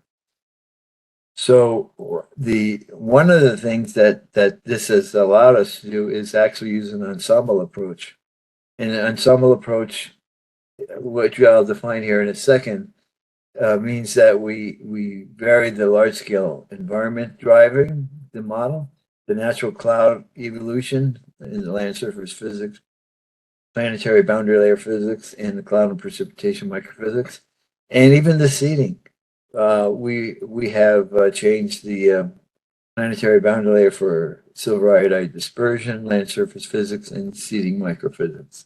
This relates to what Sarah called WRF WeatherMod, and we've also done it in WRF Hydro. So what we've determined, and what the scientific community has determined, is that we have initial condition uncertainty, we have uncertainty in the model physics itself. And this goes for both seeding and the seeding module and the natural cloud precipitation. And because of that, small changes, we don't know where the actual curve is going to go. So we have this cloud that forms instead. And oops, sorry about that. And we applied this approach for both the natural precipitation and the seeded precipitation in the Wyoming project. And we came up, we ended up doing 10,000 simulations. I can tell you which ones we did for each, if you ask that question at the end. But what we're able to do is tell you, like the 5% is the mean, and the quartile range is 25 to 75% is 3 to 7%. So you have some idea of what the results are. I think my time is just about up, so I'll just say that computer modeling is really the future of, in my opinion, of cloud seeding evaluation. But we need observations to help verify the models and make sure that they're fucking reality. I'm very excited about the Snowy project because it provided some critical observations to help us tie down some of the seeding parameterization information. And Barry mentioned, Barry's always talking about evaluation should be independently from operations. We have the seeders and the evaluators. So with that, I'll stop and take any questions if there's time. All right, thanks everybody, and just to give a little bit of background, I've been in the weather world of operational weather for just about 40 years. The last 12 seasons I've been with Idaho Power as one of the meteorologists. Today I'm primarily talking about two methods of precipitation enhancement benefit estimation. So not all the way down to the water, but how much precipitation is produced. Going to look at two primary methodologies, target control analysis, and then something that you guys have heard of a couple of times today, the weather modification model from NCAR. So target control analysis, there's a whole bunch of stuff up here, but basically it's a methodology that's computing the relationship between a target area and a control area, meaning the cloud seeding area and an area that's not being cloud seeded. And it provides a historical relationship between those two. This has been documented by a number of people, but the primary people that or the person that is referenced most often is Arnett Dennis in his 1980 books, Weather Modification by Cloud Seeding. There's been tons of others from the California programs have published quite a bit. North American has published quite a bit. There's a lot of information out there if you want more information about it. But in general, it's a regression methodology. So when we look at it, we kind of start out with some a priori guidance so that we kind of establish the rules, you might say. And in general, what I talk about is that you must have data prior to cloud seeding that occurred. And I say that you have to have at least 10 years, but preferably you want somewhere in the area of 15 to 25 or 15, 30 years where no cloud seeding occurred to be able to develop a strong statistical relationship. Problem is most of the data that we utilize is SNOTEL data. And that means that it started around 1980, give or take a year or two, depending on which area you're in. So if you have a program that started in the 90s, you don't have that long record. Now, Roy would probably tell us the best way to do this is by models. And up until recently, you really didn't have the computational ability down at an operational level to do that. But some of the other things that you can use is National Weather Service data, co-op data, RAWS data. And then you kind of break it down into target and control data. The target information from these sites should be within the basin of interest. And then the other area has to be outside of that basin, but it has to be away from areas that have been influenced by cloud seeding. And this is stuff all of you guys know, so I'm trying to do it quickly, not to put you to sleep. Control stations should be upwind, meaning that the flow of the weather is coming from that area to your area. And that can be general. For us, it depending on the location, it's from south up to north. Most of our target or control areas are in the southwest to northwest of our target area. Individual sites don't necessarily have to be one-on-one correlated to be used, but when they are combined into a pooled target or a pooled control site, they need to be strongly correlated to give you a relationship that you're comfortable with. Because you don't want so much uncertainty within that regression model that you're not comfortable seeing that it's representative of the area. And just general, looking at all the literature out there, what we've seen that is the average expected benefit for target control areas is from 0 up to about 25%. Some individual storms have been identified much more than that. Some occasionally report annual benefits above that. But in general, what we're looking at is 0 to 25% benefit for precipitation enhancement.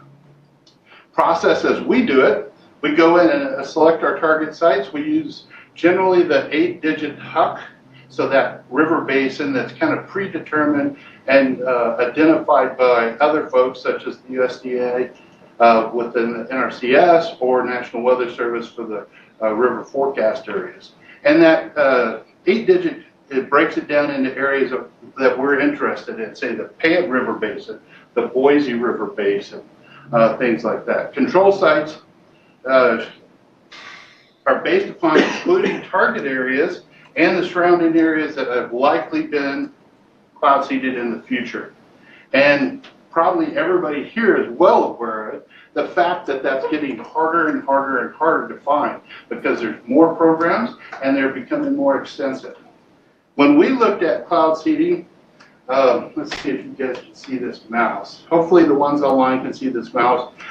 These are kind of the areas in the Payette River, or the Idaho area that we look at, the Payette, the Boise, the Wood, and then out east, we have the Upper Snake, Henry's Fork, and a couple. An example here is when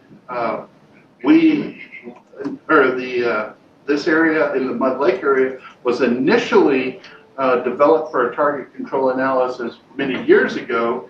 There was not really a lot of cloud seeding around it. There was, there was some to the south of us. Utah had been cloud seeding down below Pocatello and across through here.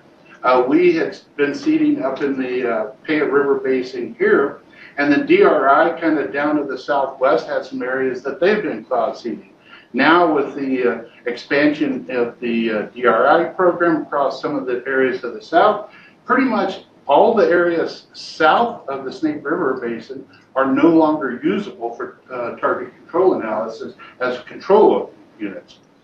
And the fact that we have started seeding across most of the Central Mountains, most of the areas in here that previously were identified for Upper Snake analysis are no longer usable. So the only thing that we have left is kind of from the direct north down through the southwest. It's more west by southwest. So we're rapidly losing the ability to utilize control sites. If Oregon, which there's discussions, cloud seeds this year or next year, will no longer have control sites.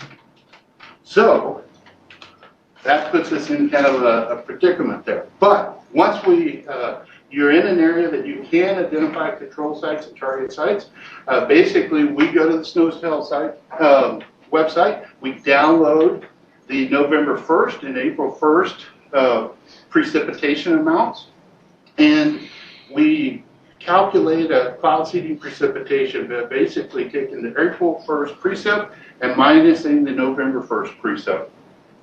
Why do we use precip versus, say, SWE or snow depth? Well, we've found that in many of our areas, in the last 5 to 10 years, that April 1st period is no longer truly representative of the total amount, because we're starting to see areas that are starting to melt out before that April 1st period. So if you compare across that time frame for SWE or snow depth, you may not have an accurate representation of how much precipitation actually fell. So we've started using the liquid precipitation, which is a cumulative amount and doesn't evaporate or melt out. We combine those sets, identifying years to remove based upon when cloud seeding occurred in them. In a number of our areas, cloud seeding has occurred at different periods.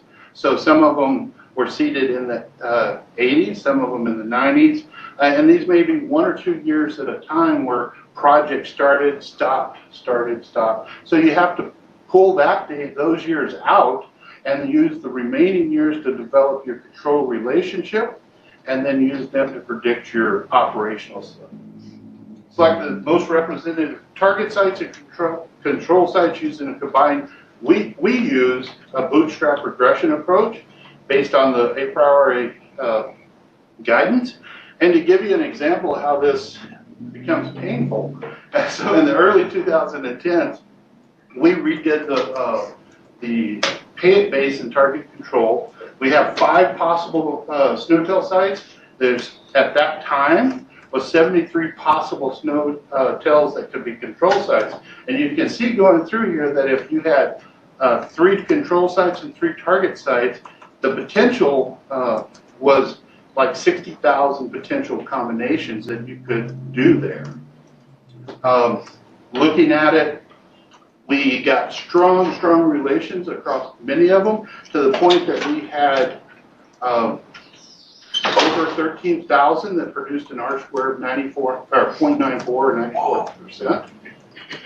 But many of those would show a estimate from -10 to +120, which do not meet your A priority requirements. We kept working our way down. We had 2 that were between 0 and 32%. And eventually I came around and said, well, 3x3 is not going to work. I used 3 target sites, 4 control sites, and we wound up, out of the million-something possible potentials, of 1 that met those requirements. So, a little painful. So, develop your final regression based upon a full data set. So you've identified the ones that you want, develop your regression set, and then your regression equation is used to develop the analysis. From that, I put together a table and a figure of how it comes together. And this is an example of what that looks like in Excel. Across the bottom is the pooled control site information. So of that example for the Payette River Basin, I had 4 snow-tail sites that were control sites. I pulled those together, basically got an annual average of those. Same thing on the vertical there, that was the pooled target sites, those 3 sites. I developed a regression for this, plotted them here, and so just generally looking, you can tell there's a fairly strong relation there, or a linear relation. Plot the equation. This one came up to about 0.964, which is, for a natural system, is fairly strong. So the way this would be utilized is anything that is kind of to below that line to the southeast down here would indicate a negative enhancement or benefit. Anything above that would be considered a positive within the capabilities of the regression. Once we plot the years that we actually did cloud seeding, fortunately, every one of those years shows up above that regression line, and some of them are very close to the 1-2%. Some of them are up to the 15 to 20%. And we do this for each of our sites. So some concerns is that target control is a linear regression based on historical analysis. That is dependent upon near stationarity of your climate. And generally, everybody knows that climate is not stationary. But you're making that assumption through time that what you've developed based on data back here is going to carry through forward. So that's a big one. Upwind seeding, as I talked about, is getting more and more, and we're losing the capability to have control sets. And one of the things that we always talk about is that we don't put a lot of effort or strength behind any one individual year, because we know from the regression there's a little bit of slack in there. The uncertainty associated with 0.96 shows that there's a little room in there. But when used as an annual average across time, it gives you a solid idea of what the enhancement across that period is most likely to have occurred. So the thing that you guys knew a lot about, we've discussed, now we'll go to the things that I know less about. So the NCAR weather mod, WRF weather mod, the benefit to it is it provides a physically based approach to estimating, and that means that we're not in the statistical world, we're not depending on the stationarity of the data. So that's a really strong forward movement. Uses the high resolution WRF data that we produce at 1.8 kilometer, and it identifies all the conditions of when the clouds are suitable for seeding, either by aircraft or the ground. And then it can be used in two different modes. One is the case calling to support operations, and that case calling has been improving through time, and we've seen that with the research in Snowy. We were able to take those cases as called and compare them to physically measured data or information, and it did very well. So really quite happy with that.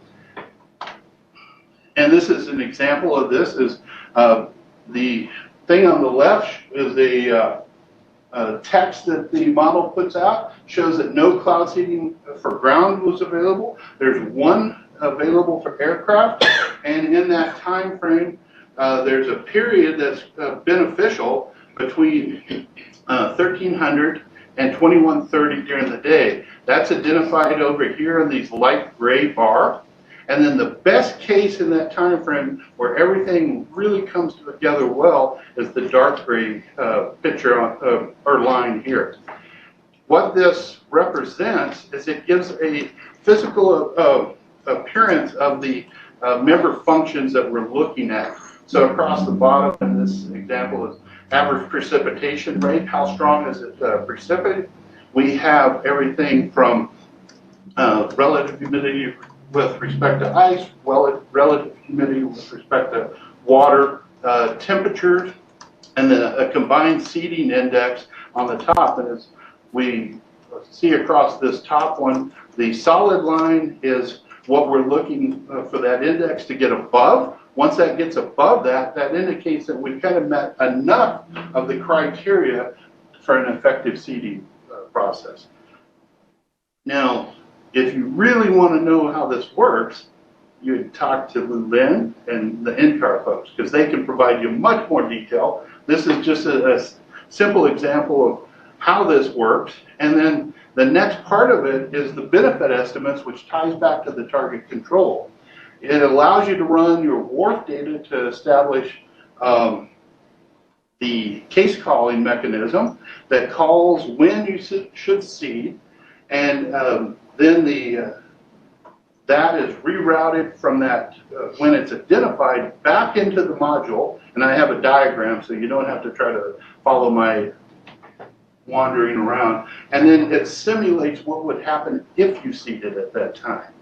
So you, for an annual analysis or benefit analysis, you would take your best data set, such as a reanalysis of data, run it through there, identify the times that cloud seeding actually occurred, have the module identify those, produce the simulated precipitation, and then you could compare the control runs versus the simulated precipitation from cloud seeding. So this is a better example of that. You run the WRF, control forecast, no seeding in it. It identifies over here when the best conditions are. You run it back through here. WRF weather mod then predicts the precipitation that would have occurred if you seeded at that time. And you can compare the two, control versus seeding. And then you do a delta. And that way you have a physically based estimate of how much precipitation difference occurred. And that is it. All right, thank you. Maybe just a couple caveats to start off my presentation. The first is that I'm not a atmospheric scientist. I'm just a civil engineer, so please don't hold that against me, I hope. So the other caveat to that is if you ask questions, keep them pretty simple. That's always appreciated because I don't have all that atmospheric know-how like a lot of the folks in the room. But so I'm part of the operations hydrology group at Idaho Power. We work closely with Mel and Derek and Sean and the folks that you guys might be a little more familiar with, really to take what happens on the wintertime precipitation piece and then turn that into a stream flow at the bottom end of the basin. We operationally forecast for our fuel supply for our hydroelectric fleet day to day and support our hydro operations. But we also then help analyze the cloud seeding program from a planning perspective. So we use different suites of models to do both of those things. And we're always getting the question, you know, how much benefit, what's the impact of the cloud seeding program? And so there's the piece on what actually falls out of the sky, and then there's the piece of what ends up in the river. So I'm going to kind of cover that once it falls out of the sky and goes to the river. So ideally, once we had snow on the ground, and Roy touched on this a little bit, once we cloud seed, we don't know what would have happened otherwise. But it'd be a whole lot simpler if somehow we could go out there, dig a snow pit, and see something different that we could attribute and say, oh, that's cloud seeding snow and that's the natural snow. I think we all wish it was as simple as that, and then things would get a lot easier. Because then we could take our favorite hydrologic model, and we could say, what does my hydrologic model predict for snowpack, however it's handling that. And then if I run it again with or without cloud seeding, what's the snowpack under that scenario, and compare it to something we can observe. But because we can't observe it, we have to figure out how we're going to go about that analysis. And ultimately, again, for us, the snowpack is kind of the start of the hydrologic modeling world typically. And then ultimately, we're getting down to where we want this kind of answer. And it sure would be nice if we had the same kind of thing, where if we could observe the cloud seeding benefit discretely in the snowpack, sure would be nice if we could see a different color to that water or something like that. But again, we're not afforded that luxury. So really what I want to talk about is not the details of how Idaho Power does it. I really want to talk about kind of what options exist for how to go through this process of snowpack on the ground or precipitation benefit or impact to a water supply benefit. And really, whether you already have a methodology or not, if you're looking to develop a methodology, I think it's always good to kind of take a step back and say, well, what do I really want out of this part, this piece of the modeling chain or the analysis chain? What am I really after? And knowing what you're after will really help guide what kind of tool you develop to answer that question. So I put up some that come up for us, and This is by no means comprehensive, but I'll just start kind of at noon and just kind of go around real briefly. But the first thing a lot of people want to know is, well, how much water? So how much additional precipitation? Snowpack is one thing, but a lot of stakeholders really want to know, well, how does that actually yield a water volume somewhere where I can pick it up, right, where I can use it. So usually the volume of water is kind of the first, most basic question we're asking of these models. But then there's a lot of other things beyond that. So just kind of going clockwise, you know, what's the timing? Because the timing of when you get that water can be really important to different stakeholders and different users.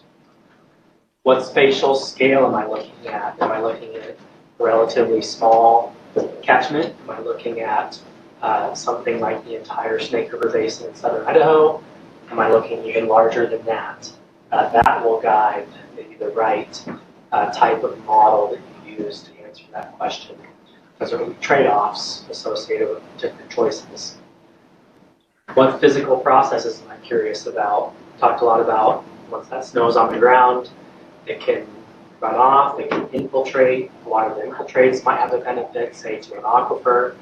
Do I want my hydrologic model to capture that or not? Is that of concern to me? The more things we want to capture as far as physical processes throughout the system, the more complex the model will likely need to be. What futures? Obviously, the big one here is probably climate change. You know, if I have a program now and I'm analyzing it with historical information now, how might my program be impacted into the future? That's a question that could very well be asked of a hydrologic model. Am I looking at that long term? Like Mel mentioned, we view our program, or the collaborative program that we're involved with, on kind of a long-term average basis. What does it produce over the long term? But some folks might be interested in what did it produce this year? And that might drive some of your decisions on modeling selection as well. Talked a little bit about surface water, groundwater. You know, are we interested in more than just the surface water hydrology here? We're going to the subsurface. How many water users do we have? Sometimes in a hydrologic model, let's say the basin is cloud seeded, and initially in that basin, before you even get to the measurement point of a downstream gauge, there's agricultural diversions in between. Well, the hydrologic model can handle, some of them can handle agricultural demand, and you might want to anticipate how much more of that water is available for use even before it hits a downstream measuring point. So that might be something to consider. How many scenarios, you know, how many different questions or what ifs might you want to throw at the model? What audience, if you're going to go and shop a hydrologic impacts assessment or model around, who are you showing that to? What's kind of the breadth of background of the audience, and how are you going to communicate and educate on what you're doing? Regulatory and legal requirements, you know, if there's any framework there that you can be aware of. And again, the list goes on. This was just a 5-minute brain dump of some of the things that have come up on the Idaho Power side, at least, and with conversations with the state. So broadly, I would say the way I view it is kind of we're on this kind of standard 2-axis decision space of how complex of a model do I think I need, which generally will probably correlate to some kind of cost to develop and maintain that model, whether it's the cost to actually create it or the cost to maintain it. Some of these models, if they're pretty complex, obviously that might take just more staff time to maintain them. And then on the y-axis would be what's, you know, the information that I'm after, what kind of detail am I really going to be looking for on the hydrologic impact side, and kind of just have a progression of just a few really basic things, but some of your most simple and quick to set up models would be just a water supply regression model. So I have the amount of precipitation or observed snow water equivalent. What is my periodic volume supply, my water supply. In the last, April through July, April through September, looking at that runoff period. But as we go in more detail and get more complex, you can get conceptual models, semi-distributed, lumps type parameter models, all the way up to fully distributed, fully physically based models, which are going to take quite a bit of computing power, but also output quite a bit of information as well. So I'll just go through these really briefly. I just wanted to note, kind of from our standpoint, where some of the examples of these models would be for kind of pros and cons and the input requirements. But regression, again, pretty simple. Positives are that it's, because it's simple, it's pretty easy to explain. You probably have to explain you shouldn't take it too far, more than you have to explain what it is. People are pretty familiar with it, but where you should stop with some of your analyses, also things like that. But it's not going to give you a whole lot of spatial information or a whole lot of temporal information, obviously. The one that we're familiar with at Idaho Power, so we actually run the Northwest model similar to like the Northwestern Forecast Center or the National Weather Forecast System suite of models. And they're basically a semi-distributed lumped parameter model that has their four things. It's base and average or mean aerial temperature and precipitation. So that's pretty simple for inputs as well. And then they run off of area averaged parameterization and a lot of temperature index method for snow accumulation and things like that. They're still pretty quick and easy models to run. They're a little more time for those physical processes. Cons are that with some of those knobs, you can tend to kind of over-tune some of these, and it might be difficult to ask more sophisticated what-if questions or look at other scenarios. And then kind of at the most sophisticated level, we have models such as WRF Hydro, which are very spatially and temporally granular. Obviously, we've heard a little bit about how they can be paired with other WRF products as well. And so there's some positives to that. It's highly granular in space and time. You get a lot of information out of those models because a lot of information comes out.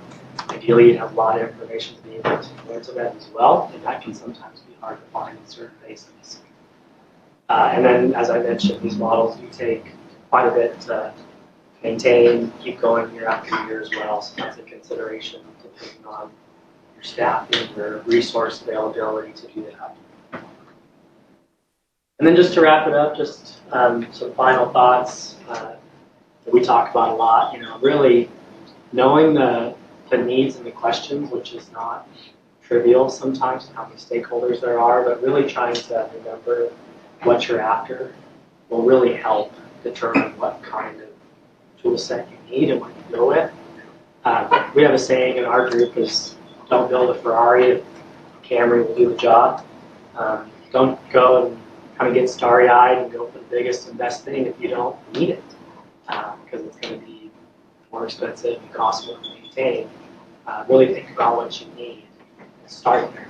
You can always trade in and go up down the road maybe, but really think about what you need right now, what you can perform and produce right now. And then there's just a lot of other uncertainties. So we talked about the atmospheric piece. There's a lot of uncertainties and variability in the hydrologic models themselves. So just keep that in mind as you go through. This is where kind of communication with the different subject matter experts is really valuable. That's all I have.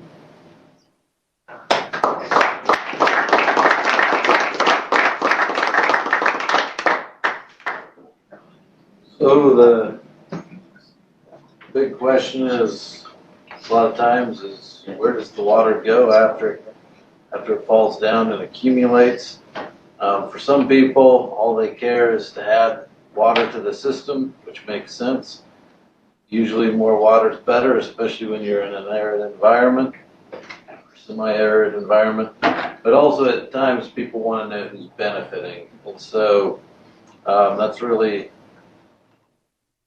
what we're looking at. We're in the middle of a process of modeling to see where the water goes in the system. I'm not presenting that information because it's not complete yet.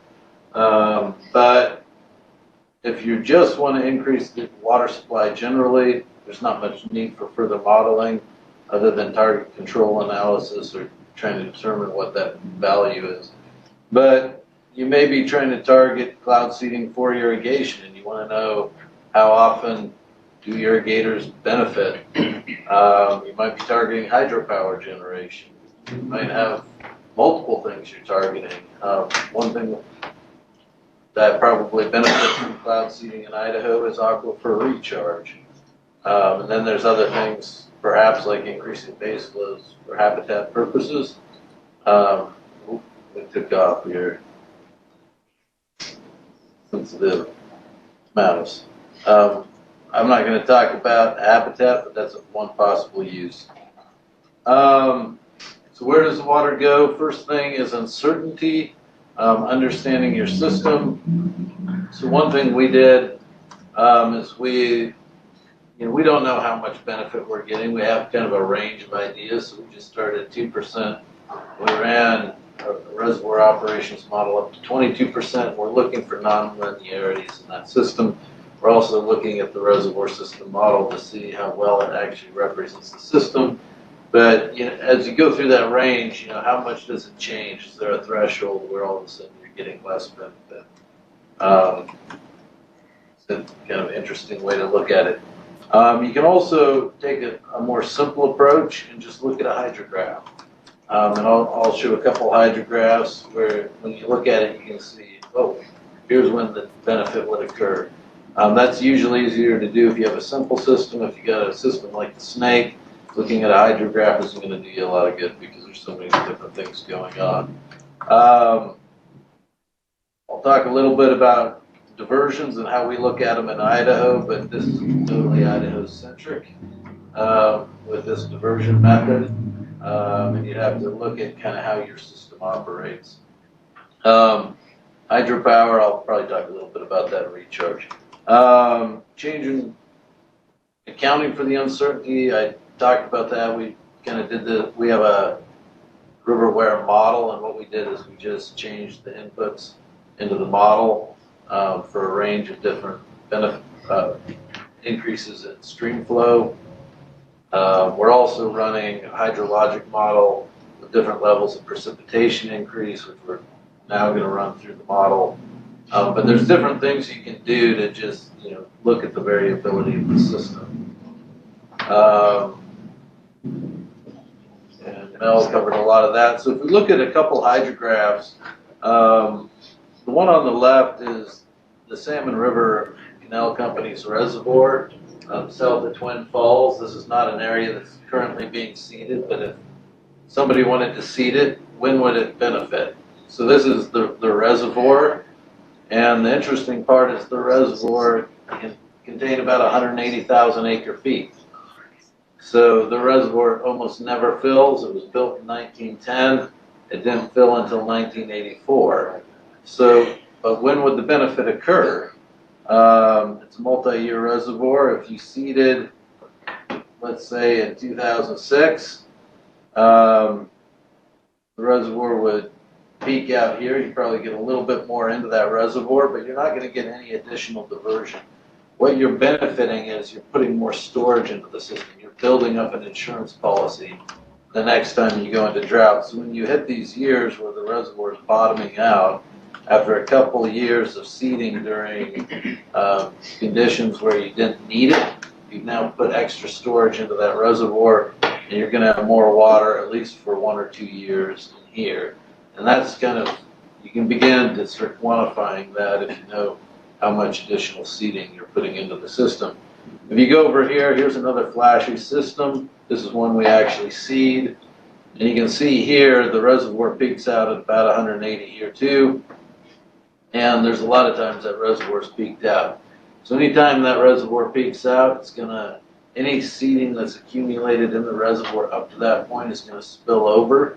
And in this system, it goes down across the Snake River Plain. A lot of water is lost into the aquifer, which of course is a benefit in Idaho, and then it goes down and it's usable as hydropower and other purposes downstream. But it's in these lower years, that you'd be gaining more of the benefit in these drought years. So kind of understanding how your system works is important if you care where that water ends up going to. If you look at diversions, in Idaho, we cut priorities strictly according to priority. Not every western state does that, but most do. And what we find is if we plot the July through September diversion against the water supply, and it's labeled on the bottom the July SWASI for the Snake River. That's as a volume. So it would be the June 30th storage plus the July through September runoff. And if we plot that, we can see that from American Falls to Milner Dam, there's a certain point at which all of a sudden the irrigators benefit. Of course, they're building up storage in the reservoir system, which in these other years, so that's an insurance policy, but when would they actually divert that water? It would probably be during this period where they're limited by water supply. If you look at the Henry's Fork on the Snake, and the Henry's Fork SWASI, whenever that water supply in July is less than 800,000, then they're going to divert more water out of the system. And so however much you increase that water supply would be how much more they would divert. So that's some ways to quantify benefits. Hydropower, run-of-the-river versus storage. In the run-of-the-river system, you're mainly looking at how many extra CFS, which translates into how many megawatt hours of electricity you can produce. With storage systems, you get additional head, and that increases the amount. So it's not just the CFS, it's also the increase in head.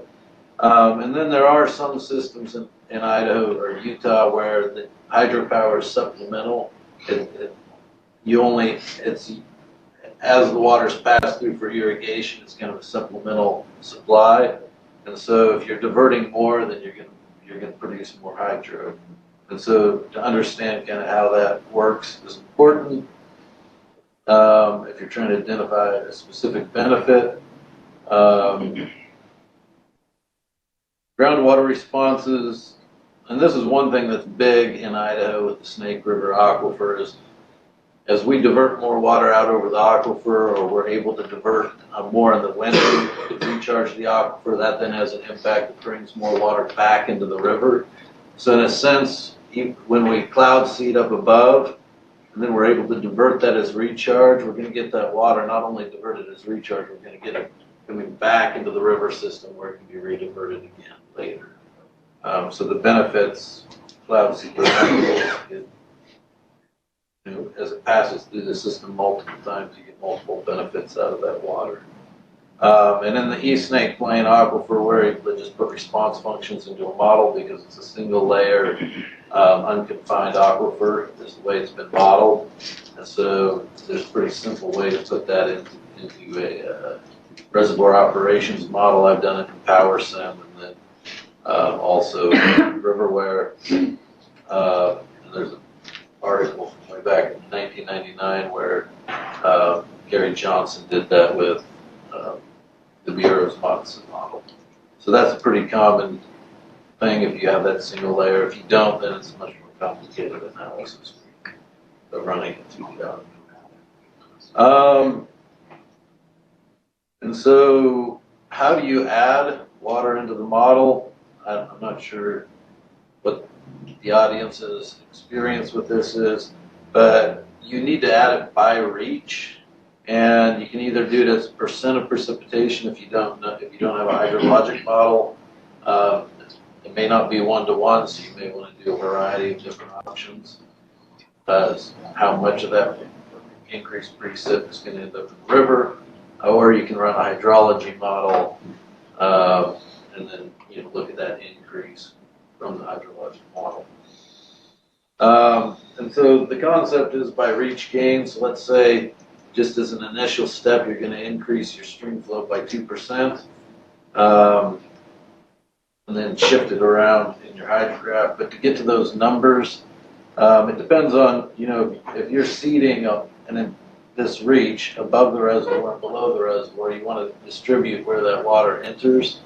And so we look at the reach gain, and in this case, you've got a reservoir, it's releasing 500 CFS, 60 is being diverted out of it, it's declining by 150. You can do the math to figure out that there's 410 of natural flow entering into that reservoir. So any additional water would be on top of that 410 from a modeling perspective. And then in the reach below, you're increasing the actual inflow into that reach is 150 CFS. So if you're doing it by percent, you've been increasing that 150%. You won't want to just increase flow at the 400 CFS down at the bottom, because that's a regulated number, and it doesn't account for the fact that flows entering across multiple reaches. So that's what we do in our reservoir operation model. And so kind of a little bit of the system we're using here in Idaho is we have a hydrologic model that we're adding precipitation to.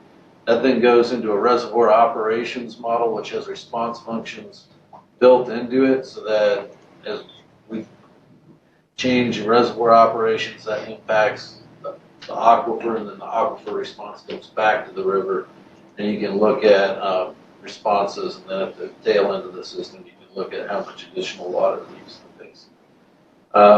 So from a hydrologic perspective, we have our hydrologic model adding stream flow above the reservoir system, where we're seeding up the mountains, and then goes into our reservoir operations model, where it interacts back and forth with the groundwater model, which represents the aquifer. And so as we're proceeding in that, we're trying to figure out, where the water goes, so that we can talk to users and they can understand to a certain extent how much benefit and when and how that affects their system. And with that, questions? Thank you, Sean. I've got a plane to catch, so I'm going to make this quick. So seeding in North Dakota has been going on since the 1950s, primarily. Started with some ground-based seeding attempts as early as 1951. But once we got to the 1960, airplanes became the method. And then a few years later, the North Dakota State Legislature established North Dakota Weather Modification Board, which was later renamed the Atmospheric Resource Board, which I serve as the director of now. And we have all the regulatory operations support functions. We conduct research and evaluation, and also cost share with the counties that are in the program. So one of the first things, as far as the scientific foundation program, is called the North Dakota Pilot Project. This is a randomized program for 4 seasons in 1969 to 72. 3-to-1 randomization, looking at rainfall augmentation, and also looking at hail suppression. And during that period of time, for the precipitation side of the equation, findings were statistically significant increases in the number of rain events on seeded days versus non-seeded days, higher average rainfall per event, and higher total rainfall in the target area by about 10% on seeded versus non-seeded days. These findings were published in the AMS Journal of Applied Meteorology. Also hail, there was indications of changes in hail energy being the rainfall, the ratio to hail energy was greater on seeded days versus non-seeded days, which correlated to what we would hope to find, but a smaller sample size didn't get statistically significant results there. So the program set up in North Dakota is governed through Chapter 6104.1 of the Century Code. This is a grassroots program, so counties choose whether they want to participate or not. So it's a ground-up program, not a top-down program in North Dakota. It's a public process that creates an authority in a county, so either a vote or a petition or something of that nature. The county commission can also consider a resolution and establish a temporary authority for up to 4 years to just experience in the program, and then after that 4-year time period expires, then the county would need to create or establish a program through a permanent method. Once authority is created, it has to be reauthorized by the county commission every 5 years. So then once that program is set up, the county commissioners appoint a weather model authority, a board of 5 individuals that oversees the project. This is the group that our board interacts with. We have agreements with them to conduct seeding operations every summer. And then we contract with vendors that provide the aircraft and technical services. And this is a cost sharing program, so the state does cost share 34% of the operational cost. The local share is 66%. Permits are required for the program in North Dakota. This is an annual requirement, so each year prior to the program being started, notice of intent has to be advertised in all the areas where the program is going to be occurring in all adjacent counties. There's a 20-day comment period, and then we go through those comments and the recommendations are made to the board for approval of those permits. And there's also a licensing requirement for all the contractors that are doing this kind of work have to be licensed in the state of North Dakota. So the program, North Dakota Cloud Modification Project, we have 2 goals: hail suppression and rainfall enhancement. The program was established to assist with agricultural production, and that's still the reason that it's ongoing today. Operations are usually during the peak of the growing season, June 1st through August 31st, typically every year. Occasionally, we do extend the program into September if conditions allow, and in this last summer, we did extend to September 8th in one of our project areas because harvest was ongoing. It was a little bit late. And we're seeding convective clouds with aircraft at base and top using lacigenic materials. Here's our operations map for 2023. So 2 seeded areas, one in the northwest, one in the southwest. We have radars in Stanley and Bowman that we operate to support the operations, and 5 aircraft this summer were deployed for the program, 3 in the northern district, 2 in the southern one. The one in Watford City is a King Air C-90. The others are Piper Seneca 2s, which are strictly used for base seeding. About 4.1 million acres or 6,400 square miles covered in western North Dakota. One of the unique things about our program in North Dakota too is our internship programs. We've been training intern pilots through an agreement with the University of North Dakota's aviation program since 1975. Since that time, we've placed over 400 intern pilots as co-pilots on our program in North Dakota. Many of them, after they have that experience, get some more flight time, come back as PICs working for WMI, or are working on other projects in the U.S. and around the world. So it's been a very successful program. Following on that, we started a meteorology internship program in 1996, and since that time, we've trained 73 students through that mechanism. We have a substantial training that we do. We have a 3-day ground school every year before the project starts in Bismarck for all our project staff. Here's our project radar locations. The aircraft that we're using are Piper Seneca 2s for cloud-based seeding, as I said, a non-pressurized twin aircraft, and a King Air C-90 for top seeding. Seeding equipment at cloud base, the far left and far right images are the base seeding methods, the WIG2 generators and the vertical place flares. The 2 photos in the middle are the ejectable flare racks, 3 on the King Air, total of 306 flares on each flight, and then our dry ice hopper that holds 200 pounds of pelletized dry ice is dispensed through the belly of the aircraft. Independent evaluations. We also say we're not evaluating our own programs. We're involved in the cost sharing and also in the operations. So all of our evaluations of the program over the years have been independently conducted. There have been several. Just to summarize, as far as rainfall goes, most of the studies have come back with in that 5 to 10% aerial increase in precipitation and target control analyses. There have been studies that have looked at crop hail insurance data, and those have found lower crop hail damages in the seeded areas versus upwind control. That upwind control had a 50-year period of history before any seeding that was done that established the target control procedure like was explained earlier.